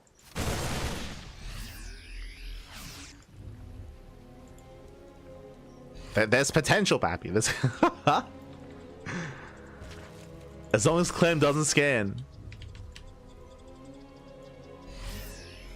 No, he's getting a turret. No. Turret's on the way as he's slowly encroaching forward. Lurkers are about to be revealed. Oh. So he will 5-foot control. Denies the turret. Let's go. Does deny. Baits the army in. Okay. Baits him in. We just see Clem, he does pre-split. Nidus on the right hand side. Clem, he doesn't push forward like he doesn't push forward yet. Up, up. That's it though. Ideally, we want to line up with the fight, right? We want to line it up.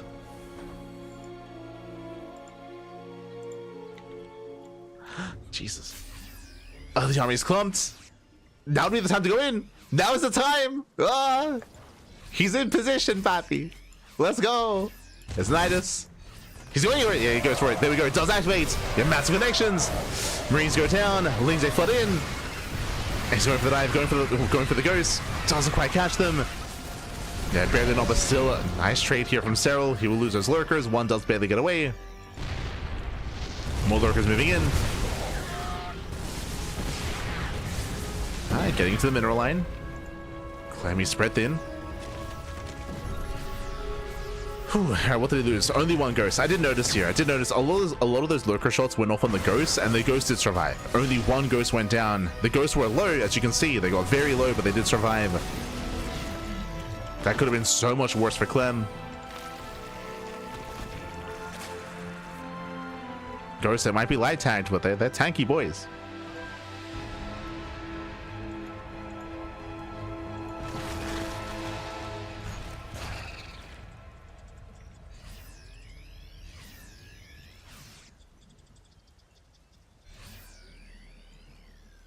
Here we go.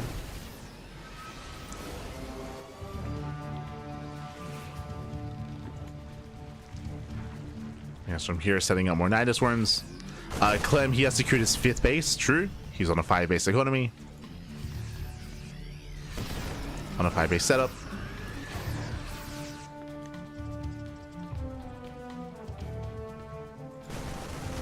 Nidus on the right hand side. I mean, Clem, he does have the more ideal composition here. There's, what, 2 Vipers, only 1 Infestor. Limited spellcasters here for Serral. Same time trying to close the distraction. Lurkers, they don't find a way in.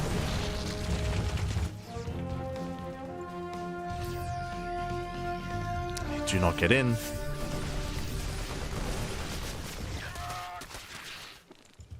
But I'm impressed that Serral survived this long, right? Like, Serral, he was almost dead. He almost died holding on to his 4th base. That was almost game. He has brought it back. The upgrades, of course, are less than ideal for Serral. He's still building up on that, just because of his early commitment into Hydras and early commitment into range upgrades.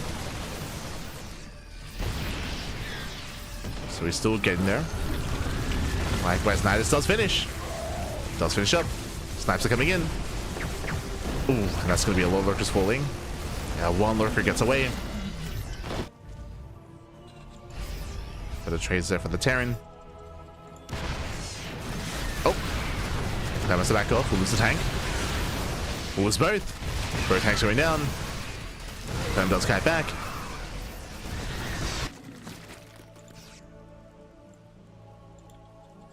So once again, boiling into the mineral lines. Tanks are a little bit far back here from the base.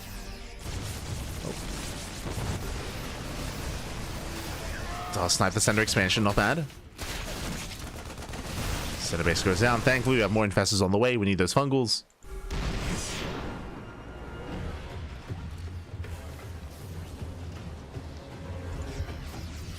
Does need those fungal growths.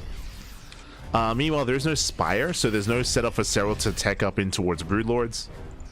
So that is currently not an option. He's stuck instead with a ground-based army.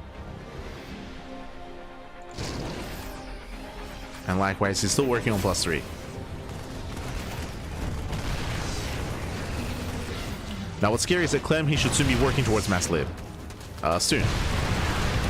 Tanks are moving in. Sorry, Lings are moving in. They get on top of the 2 of the tanks. Not bad. 2 tanks go down. At the same time, we do see Serral pushing towards the left-hand side as well. Clem is being spread thin. Now, we spoke about mass lib earlier. Here they come. Liberator production has begun. So Clem is perfecting his army. Ideally, you want to bio, ghost, tank, lib. I think that is your ideal. Or really just ghost, tank, lib.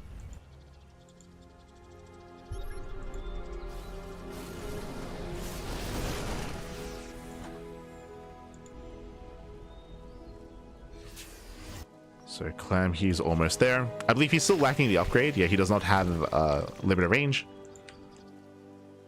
Does not have advanced ballistics. Yo, nuke is on the way. Let's go. Getting into nukes. Serral is creep spread. I mean, again, because of how aggressive and assertive Clem was at the start of the game, there's barely any creep. If you remember, Serral, he lost most of his queens. Serral, he only has 3 queens. Oh, so yeah, he has no spare injects. Sorry, no spare energy for creep. Only 3 queens. That's not the big downside from the early game. Nice EMPs. EMPs to connect. One Viper goes down. No blinding clouds. And Clem does take this fight. Banelings, they roll into tank fire. Banelings, they get punished. They kill 1 CC, but that was a much better trade for Clem. As Serral tries to break the wall that is Clem right now. And Clem, he doesn't budge. Changelings making their way into the main. Going for the Nidus Worms. Oh. Clem almost caught out. Here comes the Nidus. Intercept main base. Clemmy pulls away. He notices. At the same time, Serral rotating towards top left. There are a couple of tanks in position, but there's no support for the tanks. They're exposed. And they should go down. Yeah, we'll lose 1, 2, 3 tanks. Nice pickoffs here by Serral. Bailey's to get into the mineral line, and the space will fall. Massive connections here. Takes down the planetary. Again, tanks on their own. I mean, they're just likewise so vulnerable. They need support. 18 SCV kills. And now Clem can counterattack. Okay, there are 16 Banelings on the way. So we're going to try to engage. Oof, snipes on the Hydras. A base goes down.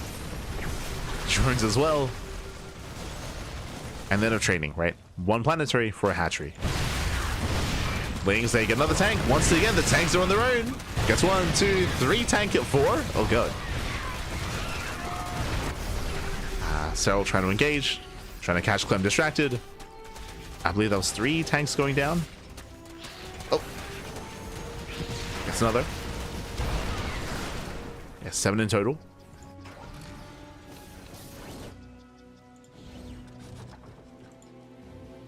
Meanwhile, Clemmy spots these bases, and again, the bases, they have no creep at all. Like, there's limited vision here. Wouldn't take much to bring them down. A set of bases under fire. Losing more drones. Lurkers are morphing in. Now we have the Greater Spire on the way, but again, that is late. It's the late Greater Spire, late tech.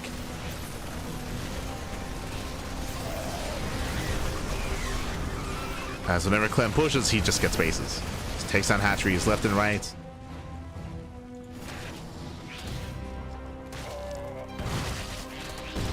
This one does finish. And Clem, now that he's aware of these expansions, he can go for some drop play. Here we go. Doesn't take much. He's clearing a path. Again, these bases, they're on their own. There's nothing here. No. He's stepping in. And he will get a mineral line. Oh, going for the hatchery? Oh. Could have gone for the drones as well. Meanwhile, at the same time, Lurkers, they will go for the planetary as well. They try to. Ghost, they zone away. The Ghosts defend, and the Marines, they attack. But they don't get the mineral line. There's potential there, but looks like they were just queued up to attack the building.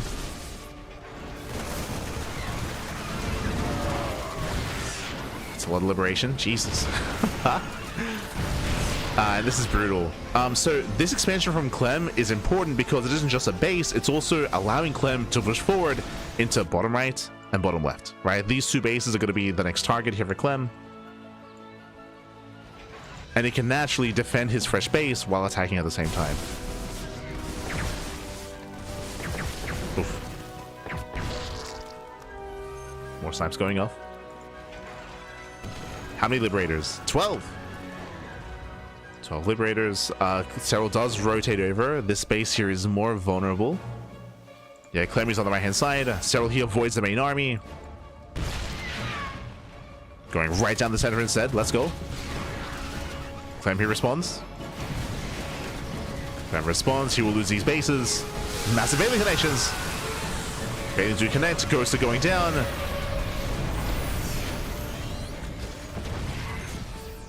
And so he does get 11 more CVs and a tank.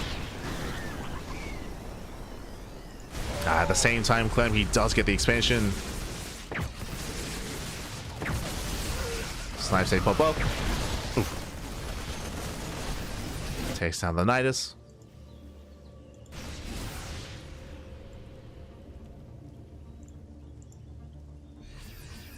Now Serral, he at least still has that center base, that center bottom base.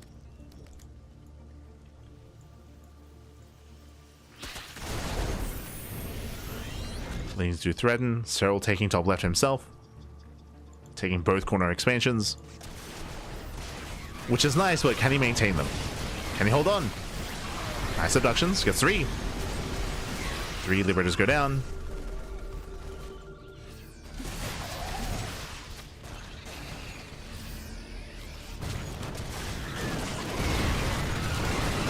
Oh, as Lings, they do get 1 tank. 1 tank falls. Once again, Clem's attention here is bottom right. Now, what's scary is that this base is still relatively fresh. Like, there's been some mining going on, but not too much. And what's scary is that if Serral will lose control of this expansion, Clem will take it himself. He'll take it himself. As again, he's just expanding with his army on the right-hand side.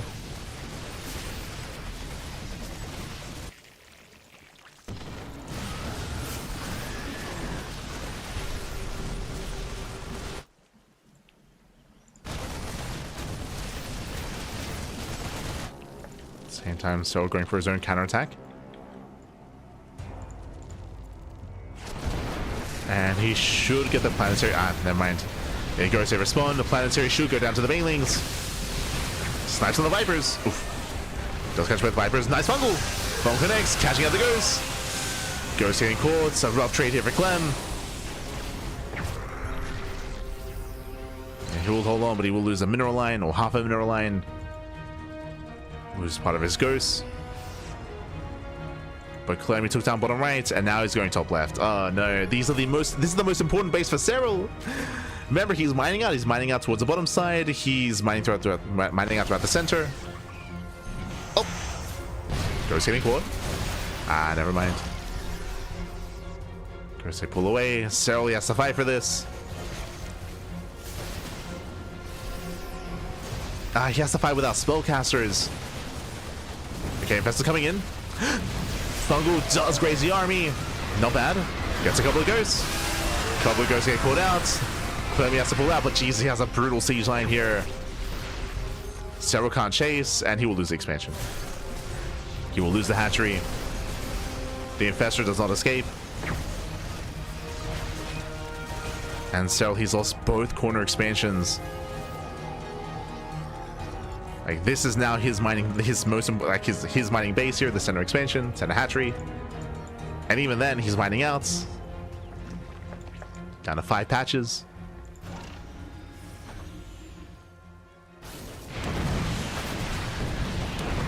And this is a battle of attrition at this point. If Serral cannot take either top left or bottom right, he will starve out. 100%. Like, he'll just run out of money. He will run out. He needs one of those bases. As you can see, Serral can't even max. Like, he can't even afford it. He can't afford to max out. Clem, he's just been too efficient. Serral, he never really had the opportunity to switch into, like, Broodlord Infestor or anything else that's any other kind of more spellcaster-based army. Ling Bane rolling in. Does get a couple of Ghosts. Oh, good. Yeah, but not enough. GG gets called. Yeah, he runs out of steam. Serral is broke, and Clem, he will take another game, and now we're on match point. Team Liquid are 1 game away from becoming our champions.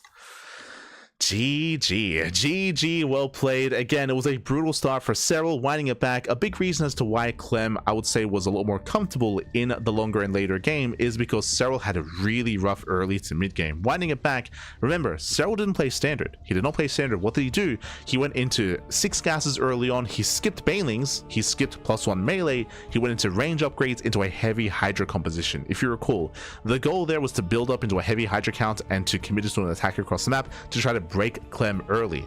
But Serral was stuck on the back foot defending, and it was a really expensive defense. If you remember, he almost died at his 4th. He straight up almost died because he was just trading so inefficiently, losing all of his Hydras that he was building up, right? He lost all his Hydras defending his 3rd base, sorry, defending his 4th. Wait, what's it, his...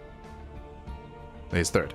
Defending his third base on the right hand side, he lost so many Hydras at his third, and because of that he barely survived with his lurkers, but again he had lost so much in that defense. Likewise, he had 0 map control. He lost all of his queens there as well. We tried to emphasize that one of the reasons why there was 0 creep on the right hand side is because he lost most of his queens early on in the defense and he never had the opportunity to rebuild them, so he had no map control either. He was still able to hold his own, but for the most part Clem was in control of that game. He was for the most part able to dictate the pace of that mid to late game. GG, well played.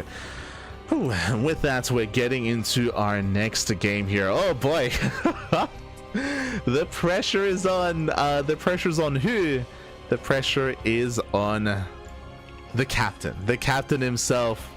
I'm ready for something crazy, Papi. We need like a miracle win here, because who's up next? Oh my Roddy. Let's go, Bobby. Let's go. This is over best of 13. Best of 13 is first to 7.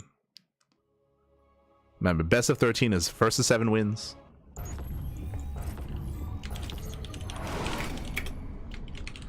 Oh boy. As spawning in the top left-hand corner of Mothership, we have the South Korean Terran player. We have the South Korean Terran. We have the blue Terran representing Team Liquid. It is Cure. Oh boy, and spawning in the bottom left-hand corner, we have the captain for Basilisk. Let's go, hailing from the Netherlands. It is Rotterdam. This is it, Pappy. This is it. we gotta bring it back. Now this is when this is when Rotterdam reveals that he's been having some like custom games with like Hero or with Max Packs, even like some customs. He's been cooking up the entire night. He stayed up cooking up a build, cooking up some cheese, something special here for Cure. We're gonna need something special because oh god, because Cure is the heavy favorite. He's the heavy favorite coming into this match. Oh boy, let's go.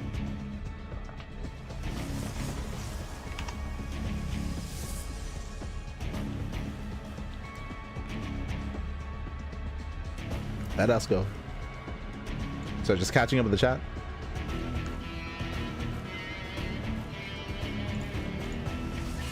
Catching up.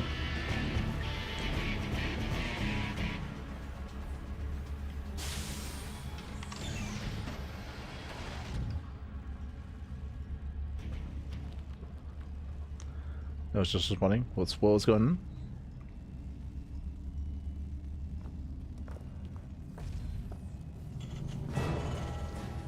Is it healthy to play 12 games in a row? I see. Again, it's a team league match. And yo, if you're saying is it healthy to play 12 games in a row, Pappy, we've had a couple of best of 69s in the history of StarCraft. A couple of them. Who was the first? I'm thinking it was God, was it Snoot and Bunny? Like not Korean Bunny, but the Danish Bunny. I remember TLO was a part of a best of 69 as well. There's been like 2 or 3 best of 69s in the history of StarCraft. Crazy long matches. I want to say one of them was Snoot versus Bunny, like the TL show match. But I could be like blending a couple of other 69s together. Oh no. Meanwhile, we are going to be settling in. It is going to be a Stargate opener out of Rotterdam. I guess no surprises here. Like he's known for his Stargate play, known for his Phoenixes. Before I get ahead of myself, as Roddy does moving with the probe, welcome one and all to Mothership. Mothership is a 3-player spawn map. You can spawn in top right, bottom side, or top left as well. Our players are scouting each other. Cure, of course, has found Roddy, does head towards the main, and it's going to be on Roddy to keep up with the Reaper harassment as we're going into Reaper Hellion from the side of Cure. Does go for the middle line, gets 1 probe so far, gets 1, gets 2, not a bad start here for Cure. Gets 2 probes, pulls away.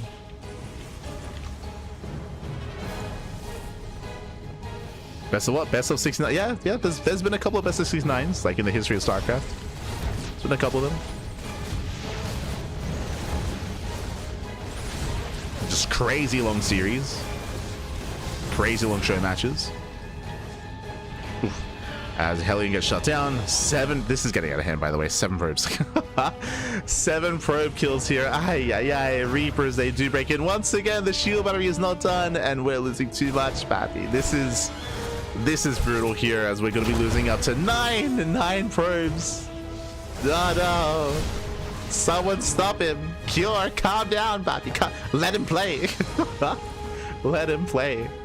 10 probe kills. With that Cure, he has a nice lead here early on. Behind it, going for his own 3-1-1 setup here. Sorry, his own 2-1-1 setup. Building up, getting ready for his eventual move out. Oh boy. Now, with Phoenixes amassing, this can deter drop play at least. True. Phoenixes, they will gain some map control. Rotterdam, he's building up, he's getting into a Twilight Council. He doesn't really have much to work with here. He's got his 1 gate, his lacking production due to lack of economy. Likewise, late 3rd base for Rotterdam as well. It has been a bit of a shaky start. Now, I'm concerned about this move out because, as we mentioned, Rotterdam can warp in 1 unit at a time. He's got 1 gate. He's got 1 gateway and Mass Phoenix. Let's go.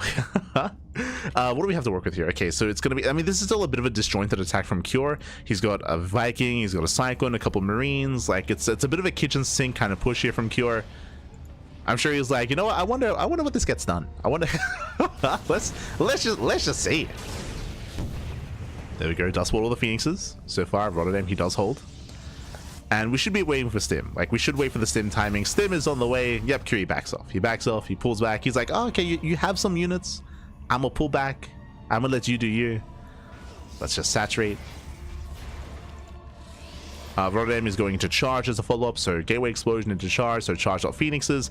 Again, the 3rd base is very late here for Rotterdam because of his delayed economy, because of all the worker kills. Bearing in mind that the Protoss player ideally wants to be upper base against a Terran. And right now we're equivalent when it comes to bases.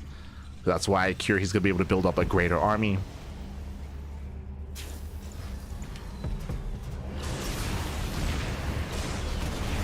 Phoenix gets called out. Losing 1. 3rd base on the way here for Rotterdam.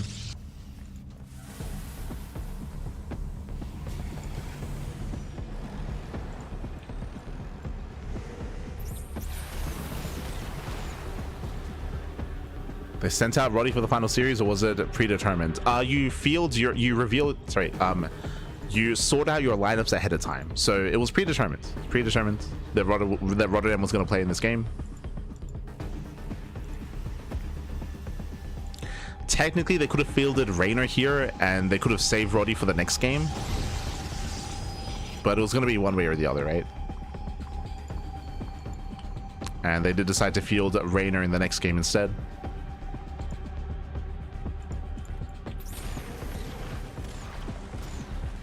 As here comes the Stim timing. We have Stim, Combat Shields, +1 is still a bit of a ways away, but it's still going to be a very strong push here from Cure.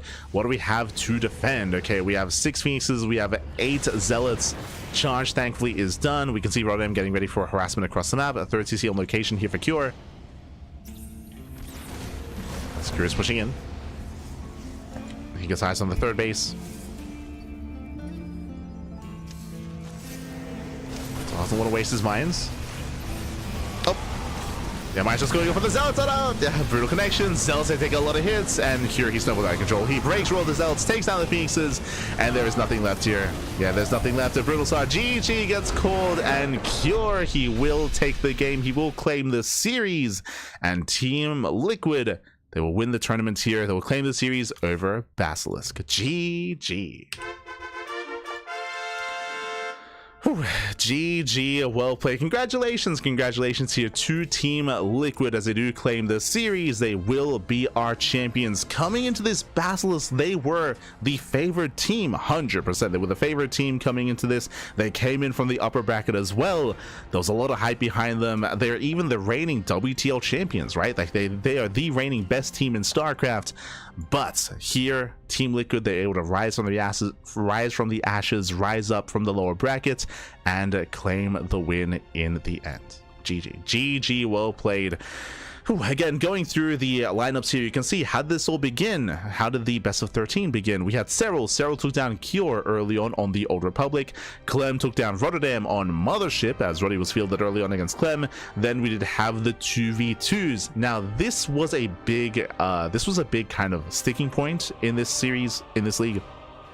I will say that Serral and Trigger were very good teammates. They were very good teammates. They did pair together quite well, and I think I might even favor Serral and Trigger over Clem and Mana, but Reynor, he had to substitute in because, remember, Trigger was unavailable. Trigger, he was unavailable to compete in this final, so this wasn't Basilisk at their best. That's the unfortunate reality. Roddy, he's not a competitor here. He's mainly a content creator, a caster, but you know, he still, shout out to Roddy, by the way, to step in when the team needed him most, right? Like, he still kind of took that role and still decided to compete, of course, and step in and fill in for Trigger. For those that maybe are tuning in a little bit late, the reason why Trigger didn't compete is because what was happening over the weekend, SC for All. That was a big offline event in America, and Trigger did travel for that event. So Trigger, he was traveling to America to compete in SC for All in Philadelphia, and I mean, it was worth it. Trigger won, like he won the tournament, but that also meant that he was unavailable for this team league match,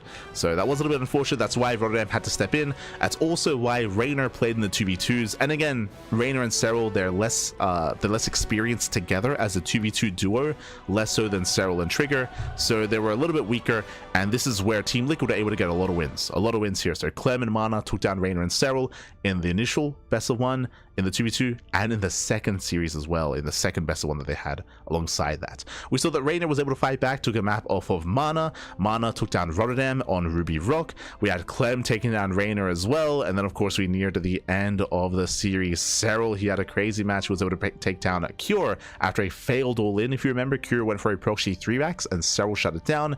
We saw that Serral and Reynor, he switched to Zerg. They brought it back in the 2v2. They finally put a point on the board, but overall Clem and Mana did have the better scoring over them, and then we had Clem and Cure close it out towards the end. We were going to have Reynor versus Mana on Dream and Scars, but the series is over, right? The series is over. They don't really get to play. They don't get to face off in that final game, as the series did conclude. And we had the potential ace match on Old Republic, which we also don't get to. So congratulations here to Team Liquid, as they do claim the series and they do claim the tournament. Congratulations. Yeah, as again, this was an intense tournament, going all the way against, I mean, this is an intense tournament, a week-long event as well. If you missed out on it, I do recommend the VODs, right? There were so many good matches here in the semifinals and the quarterfinals. It wasn't just Team Liquid and Basilisk. We had Team Vitality, we had Shopify, they were popping off. Harambo, the Lambo and Harsum duo, they did really well in the 2v2s. Bunny and Rogue, as the Team Falcons duo, also did well in the 2v2s alongside them. So like Team Falcons, they were also performing well. We had Streamer Zone, we had Team Vitality, we had a lot of really fun matches between all these teams. I do recommend the VODs, especially if you're interested in this format, right? In this Pro League format with with 2v2s as well. Was really cool, was really fun. GG.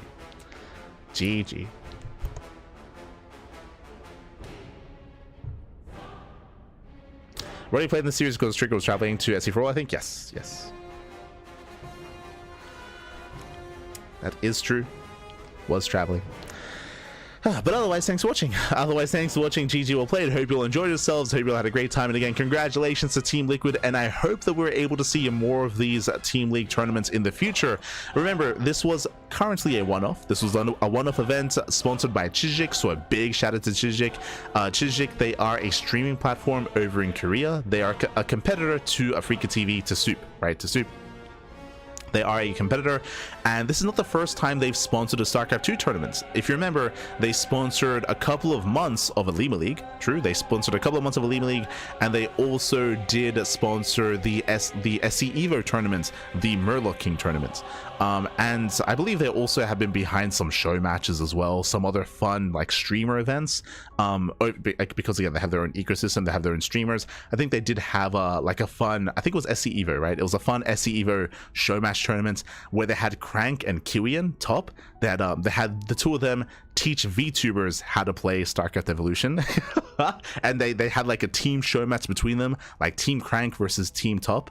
So they had like a fun like SEVA show match with all the VTubers, with all the other like Korean streamers. So they've been doing a lot together. They've been doing a lot, Chijik, I should say, they've been doing a lot and supporting their streamers a lot and running a lot of these tournaments, not just for StarCraft 2, but for other, you know, esports and other events as well. And it's really cool. It looks like they have a really nice relationship with Crank, and it looks like they're willing to invest and willing to host more of these tournaments as well.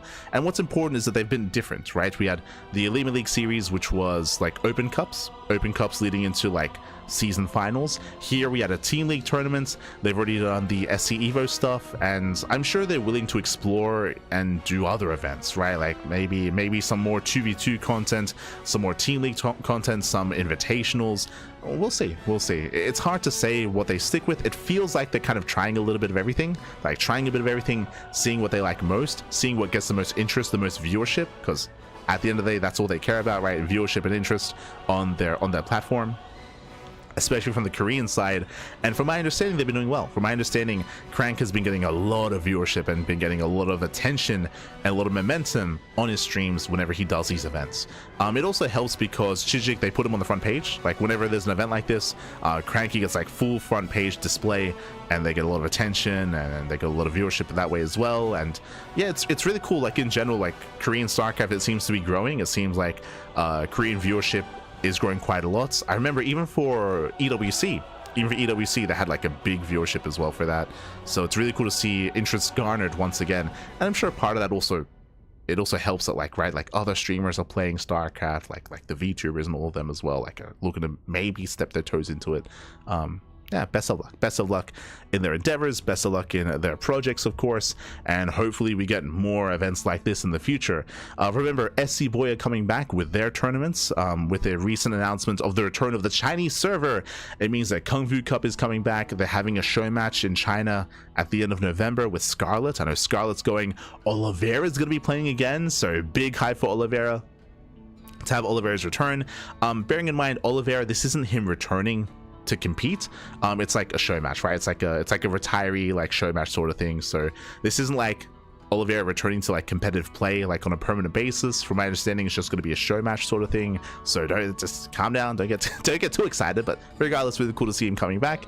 And there's rumors that maybe with SC Boy returning, with a Chinese server returning, with NetEase sponsoring and funding all these other events, and with NetEase investing into the StarCraft 2 client, that we might get the return of WTL. But it's only rumors. Like there's no confirmation. What we do know is the return of Kung Fu Cup. We know that Kung Fu Cup is coming back. We know that show matches are coming back, and we know that SC Boy are getting a lot of support. But whether that leads into World Team League, we yet to find out. You know, we still gotta wait to find out for that one. But personally, I hope so. Like, I loved covering World Team League. I mean, we were a part of World Team League as well. We had our own team. We got our own pins and our own badges and our own supports. Like, that was a lot of fun a couple of years ago. So, yeah. Hopefully, World Team League can return in some way. Fingers crossed. Fingers crossed. Otherwise, thanks for watching. Thank you for the support. Again, congratulations to Team Liquid. A shout out to Basilisk for competing for facing off as well. They were able to hold their own and make a series out of it. Personally, I was hoping for an ace match. We almost got there. And otherwise, we'll see you guys tomorrow. Quickly, when it comes to our schedule, bam, you can see our schedule before you. We just wrapped up with the Wednesday evening cast, and tomorrow morning we'll be live with the OSC Rising Star Tournament. This is a tournament for up-and-coming players from all around the world, so look forward to that event.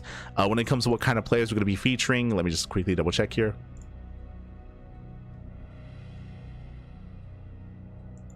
Oh, wait, was there an interview? Oh. I don't know if I'll be able to watch it. Hold on. Bappy, do we have a winner's interview in English? One moment. Oh, let's go. Okay. Hold on. 경기 재밌게 잘하셨고 명경기도 만들어 주셨고 늦은 시간까지 저랑 오늘 얘기했는데 또 생각보다 형 대회 너무 지금 힘들다고. 우리 또 내일 또 있잖아요. 김도욱 야, 선수 봐봐. 내일 한번 그 본인 뭐 어필해 주시죠. 팬분들이 좀 많이 찾아와 달라 한번 말해 주시죠.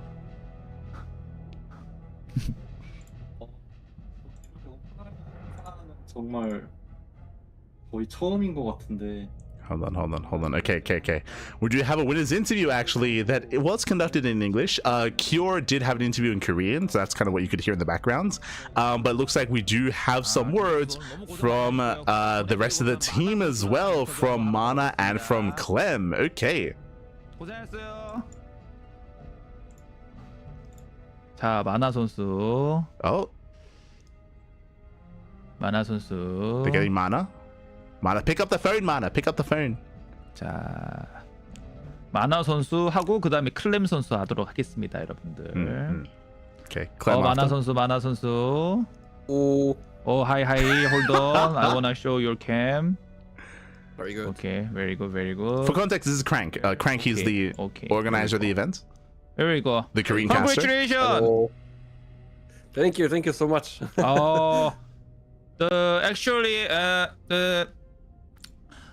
You played well versus Serral. It was a really great game in 1v1, and also you and Clem somehow improved a lot in 2v2. That's how you guys won the whole team league.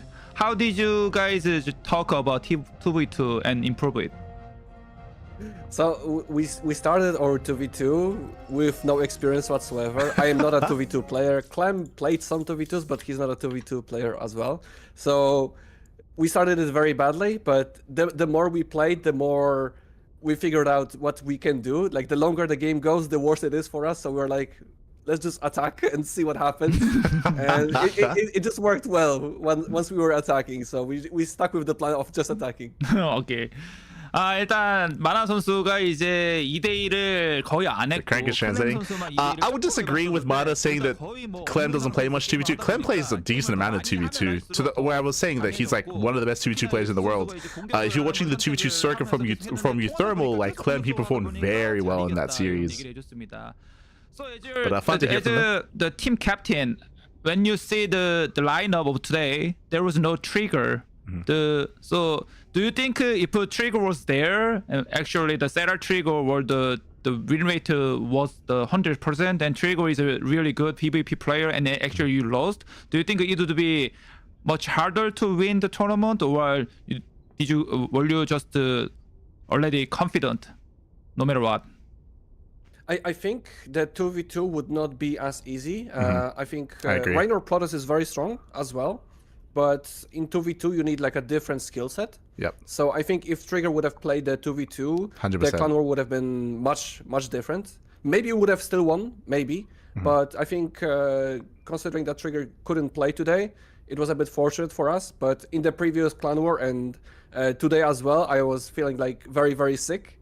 So I didn't have the best condition myself, and so maybe that was lucky for them in the previous clan war. So yeah, I think we got a bit fortunate because of Trigger here, but I think we still would have made it very competitive even if he was here. 일단 뭐 트리거 선수가 있었으면은 좀 I would agree with that. Obviously, again, Trigger, he's you know definitely a higher caliber player than Rotterdam, and I do think that it would have impacted the 2v2s especially, and not just his 1v1 matches as well. So you know, it's really cool to hear Mana be like give respect to Trigger. Of course, he wants to hype himself and his team up at the same time, but still giving a lot of respect to Trigger, and that of course the series could have been a lot more different. And I would have favored Serral and Trigger over Mana and Clem. 종합해서 봤을 때 여전히 본인들이 트리거가 있었어도 충분히 승리할 수도 있었던 그런 전력이었다 이렇게 얘기를 해줬습니다. Okay, so thank you for joining the my tournament. And do you have any last word for the Korean audience or others? You know. It's very late for you guys, so I will not keep you too long. Thank you so much for hosting this. I had a lot of fun because it's not an all-kill format like we played before. I enjoyed this format much more. The 2v2. The map maybe could have been a bit better, but I'm not the biggest fan of 2v2, but the entire tournament was very fun, very well organized, so thank you so much for that, and hopefully we'll see you in the next season if it happens. 이게 늦은 시간까지 한국 분들 봐주셔서 너무 감사드리고 give us another season. 너무 재미있는 Give. 토너먼트였는데 팀플 같은 경우는 맵이 조금 아쉽긴 했지만 그래도 너무 재밌게 잘 즐겼고 이렇게 대회 만들어서 고맙고 다음 시즌도 있으면은 꼭 좋을 것 같다 이렇게 말해주셨습니다. 땡큐 많아. Thank you. Bye bye. 땡큐. 오케이 시간이 늦었기 때문에 후딱후딱 클렘 어딨어? 클렘 어딨어? 클렘 찾아봐. 클렘. They're getting Clem. Clem Yo, yo. 좋아. 요요 레디. 레디 하고 레디 답변 안 들어오고 바로 말 걸기.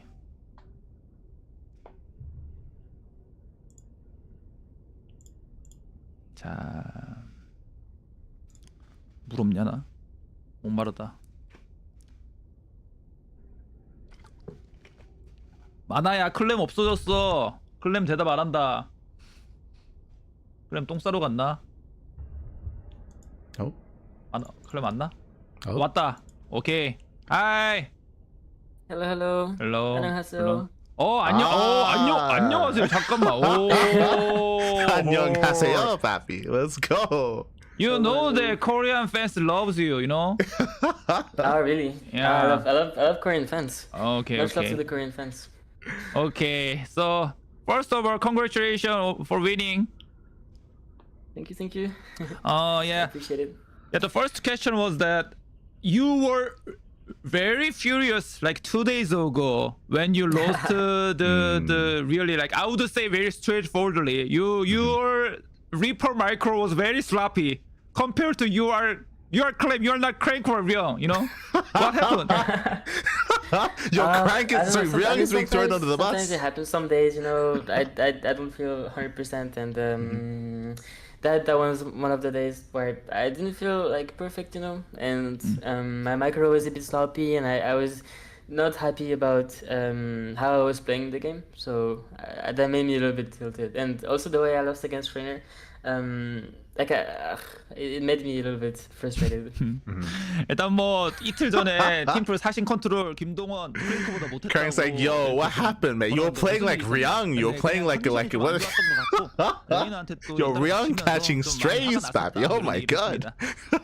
So today you played versus Reynor again, and also is Serral, and you made incredible winning, and especially versus Serral, you were always like, I don't think anybody can play like you to pressure Serral in the beginning of the game. Yep. But in the middle of the game, you were not like, in like your shape was much better in the early game, but in mid game, Serral was coming back. And then you were like, because of you have a lot of resources, orbital command, and then you made it. So, were you thinking, like maybe I could lose or something like that? Yeah, so against Serral, I think the early game went pretty well. I delayed his force base for a little bit. And then the Banshees and Helens did quite a bit of damage, I think, so that was pretty good. And then my push was also good against the Hydras, because he had no banings and the tanks were really powerful there. And I thought I could maybe kill him with my first push when I had Marines and tanks, but he barely held. And from that point, I knew I was ahead, but it's really hard to close out the game and finish the game when you have tanks. Like I went 2 factory tank with Tech Lab, so usually I play mines and it's much more like easy to pressure always and stuff like that. But because I played massive tank that game on my factories, it was really hard to finish the game, and then it kind of gave him some room to remake stuff, remake drones, bases, and he's very good in those kind of games, so he made it hard. So were you thinking that you could lose, or you knew exactly that you were so ahead you cannot lose? I knew I was ahead. As long as I didn't make any big mistake, I knew I had it. But it's always very hard because one fungal on the ghost or something like that can always turn the game around. So I knew as long as it doesn't go wrong, it's good. 그러니까 세랄이랑 할 때 초반에 너무 잘하다가 중반에 세랄 할 때 좀 짜증. Yeah, we were saying it as well that Clem, he almost killed Serral when he pushed him with his tank push against the mass Hydra army. Like that was so close, so clutch. Still was ahead after that. We did have the back and forth there. It's really nice that Clem explained as well that because he was playing very tank heavy, he couldn't really apply too much more pressure to like assert himself. So it gave Serral some breathing room. I appreciate that. 그래서 They 이제 like 워낙 explain that. 유리했기 때문에 그래도 큰 실수만 안 하면은 이길 수도 있겠다 이런 생각을 했다고 합니다. So yeah, I also asked Mana about the team plays. You guys were very sloppy in the beginning, but you guys were like the more you guys play, the better you guys are. And I asked Mana if there was like trigger, like Serral triggers win rate was 100%. I asked Mana if even if the trigger was there, you guys were confident, something like that. What do you think about that? Well, so before this tournament, I don't think I've ever played 2v2 with Mana before. Or at least I don't remember. So we didn't really have much practice. But the more we played, the more we kind of understood how to play like with each other and also what works, what doesn't work. And yeah, Mana said it well. Like the early game aggressive stuff was working very well, so we just continued doing it. But when it comes to facing Trigger and Serral or Serral and Reynor, I think Trigger and Serral definitely felt harder, but I think maybe most like some of it was because me and Mana had more time to prepare together and play 2v2 well. But also I think Trigger's a bit more used to playing 2v2s than Reynor's pros is, so it definitely I think made it a little bit easier for us, but it's still hard. 일단 뭐 자기도 그 마다랑 똑같이 계속 더 게임을 하고 공격적으로 판단을 하고 더 하자마자 계속 이제 더 좋아졌다고 하고 트리거 왔어도 조금 이제 마나랑 계속 연습을 같이 하고 이제 소통을 했기 때문에 좀 어느 정도 좋은 경기를 보여줄 수 있었을 것 같기도 하다. 이런 얘기를 했고요. So for last question, we already knew that your Terrans are the best Terran, but we knew your Protoss were good, but during this tournament, I think the way how you beat Bunny, it was really painful for us to watch. I mean, especially we know that Protoss, the actual balance was changed, Protoss nerf and then Terran buff, but you still made it like a Terran is so easy to play. So what do you think? I don't think any Terran can beat your Protoss. Oh no, I think so definitely Terrans can beat my pros, but I feel very confident in pros against Terran. And when I think about it, overall going pros against Terran was a good move because in these kind of matches, like before, if I was gonna face against Bunny, I would be like very scared, of TVT, and Bunny is very good. But I feel much more comfortable with my pros, and pros was definitely better before the patch than this patch, but I think if I get a good early game, pros is still very good because you can expand very fast and just get like a really good economy, and if you can just be on the offensive and just expand a lot behind it and you don't die to like some 2-base push or something, then I just feel really confident. So then in that way, I like playing PvT. 뭐 이재현 선수 같은 선수가 굉장히 그 테테전에서 굉장히 잘해서 Clem is so humble. Like, or CranKy was like, I don't think a Terran can beat you. He's like, no, there's something can beat me. We talk about this all the time. Clem has beaten every Terran player in the world except for one, and that's Maru, because they've just never played, right? Like Maru, he's the only player that Clem hasn't been with his Protoss because they've just never faced against each other. 괜찮게 The only 테란전 reason. 여전히 할 수 있는 것 같다라고 했습니다. Yeah, any last word for your fans? The Korean audience really loves you. Just to... Well, first, thank you for hosting the tournament. That was really fun to play, and I always like playing team leagues. They're always very fun. So thanks for hosting the tournament. It was super cool. And yeah, thanks everyone for watching. Even if it's a bit late over in Korea, I appreciate everyone. And yeah, thank you so much. 감사합니다. 일단 뭐 대회 만들어서 너무 고맙고 감사합니다. 팀리그 너무 재밌다고 하고 항상 팀리그 제일 좋아한다고 하고 이제 한국 시간이 너무 늦었는데도 계속 끝까지 보고 응원해 주셔서 너무 감사드린다고 합니다. Thank you, Clem. Thank you. See you later. See you. Bye bye. Okay. 감사합니다. With that, 동원이한테 다시 갑시다. with that does conclude our winners interview here with Amana and Clem. Really nice to hear from them. Again, it was really cool to hear some a little bit more of like the technical play from the side of Clem, some more generalistic overviews as well. I mean, they both spoke about how like if Trigger was there, maybe it would have been a different series. The 2v2s definitely would have been more difficult. So it is a little bit unfortunate that Basilisk, they weren't able to kind of showcase their best. They weren't able to showcase like their strongest lineup. So that is a little bit unfortunate. unfortunate, but overall, regardless, GG, well played. Once again, Clem being very respectful and being very humble. You could even hear it like when he was talking about Reynor. He was like, "Oh, I think like Trigger's 2v2 is like a little bit better than Reynor's." It's like, it's a lot better than Reynor. What are you talking about, man? What are you on about? So he's trying to be nice, he's trying to soften the blow, like doesn't want to like step on anyone's toes. Este Clem, papi, este Clem. But regardless, GG well played. Congratulations, very well done, very well played. And with that, we are such a nice guy, decent player. Yeah, he's pretty good. He's pretty good at the game. He's pretty good. Arguably the best PvT in the world with Este Clem. But with that, we are getting into, or with that, we are wrapping up here for this evening. As we mentioned before, our next broadcast is going to be tomorrow morning with the OSC Rising Star tournament. I was just about to check exactly which matches we're going to be casting. So for that tournament, it is for up and coming players. We're going to be featuring players like Foxer, Young Yakov, Middle VK, Baby Marine, Shameless, Pappy, Forjumi, Percival, Sebestes, Art, Demi. Those are the caliber of players. Those are the players you expect to see. Like these more up and coming, some more younger, like up and coming players that are rising through the ranks, that aren't like the best of the best, like Serral or Reynor or Clem or Cure, but those that are, you know, up and coming, those the tier below, I should say, that are looking to work their way up, but they're still really good players, right? Like Percival, who's been looking really strong as of late, Shameless, Young Yakov, Baby Marine, right? Like they all have their own strengths, they all have their own play that they've been improving, of course. And we'll be featuring them in tomorrow's broadcast in the OSC Rising Star tournament to find out the next Rising Star. Meanwhile, we have the podcast tomorrow evening. We have What Is Be Monday on Friday. That's going to be a replay cast. We have KSL on Saturday. That's going to be a live cast. We have SDO, Sea Duckling Open, Pigstar Cup, and Tuna Cup as well. So plenty of content. Again, as you can see, our schedule's very busy. We cast more StarCraft than anyone else out there, more than Wardy, more than Steadfast, more than all the others. All the content. We have the quantity, and we have a little bit of the quality as well. So thank you so much for the support. Thank you so much for watching. We appreciate it. We'll see you guys tomorrow with some more StarCraft.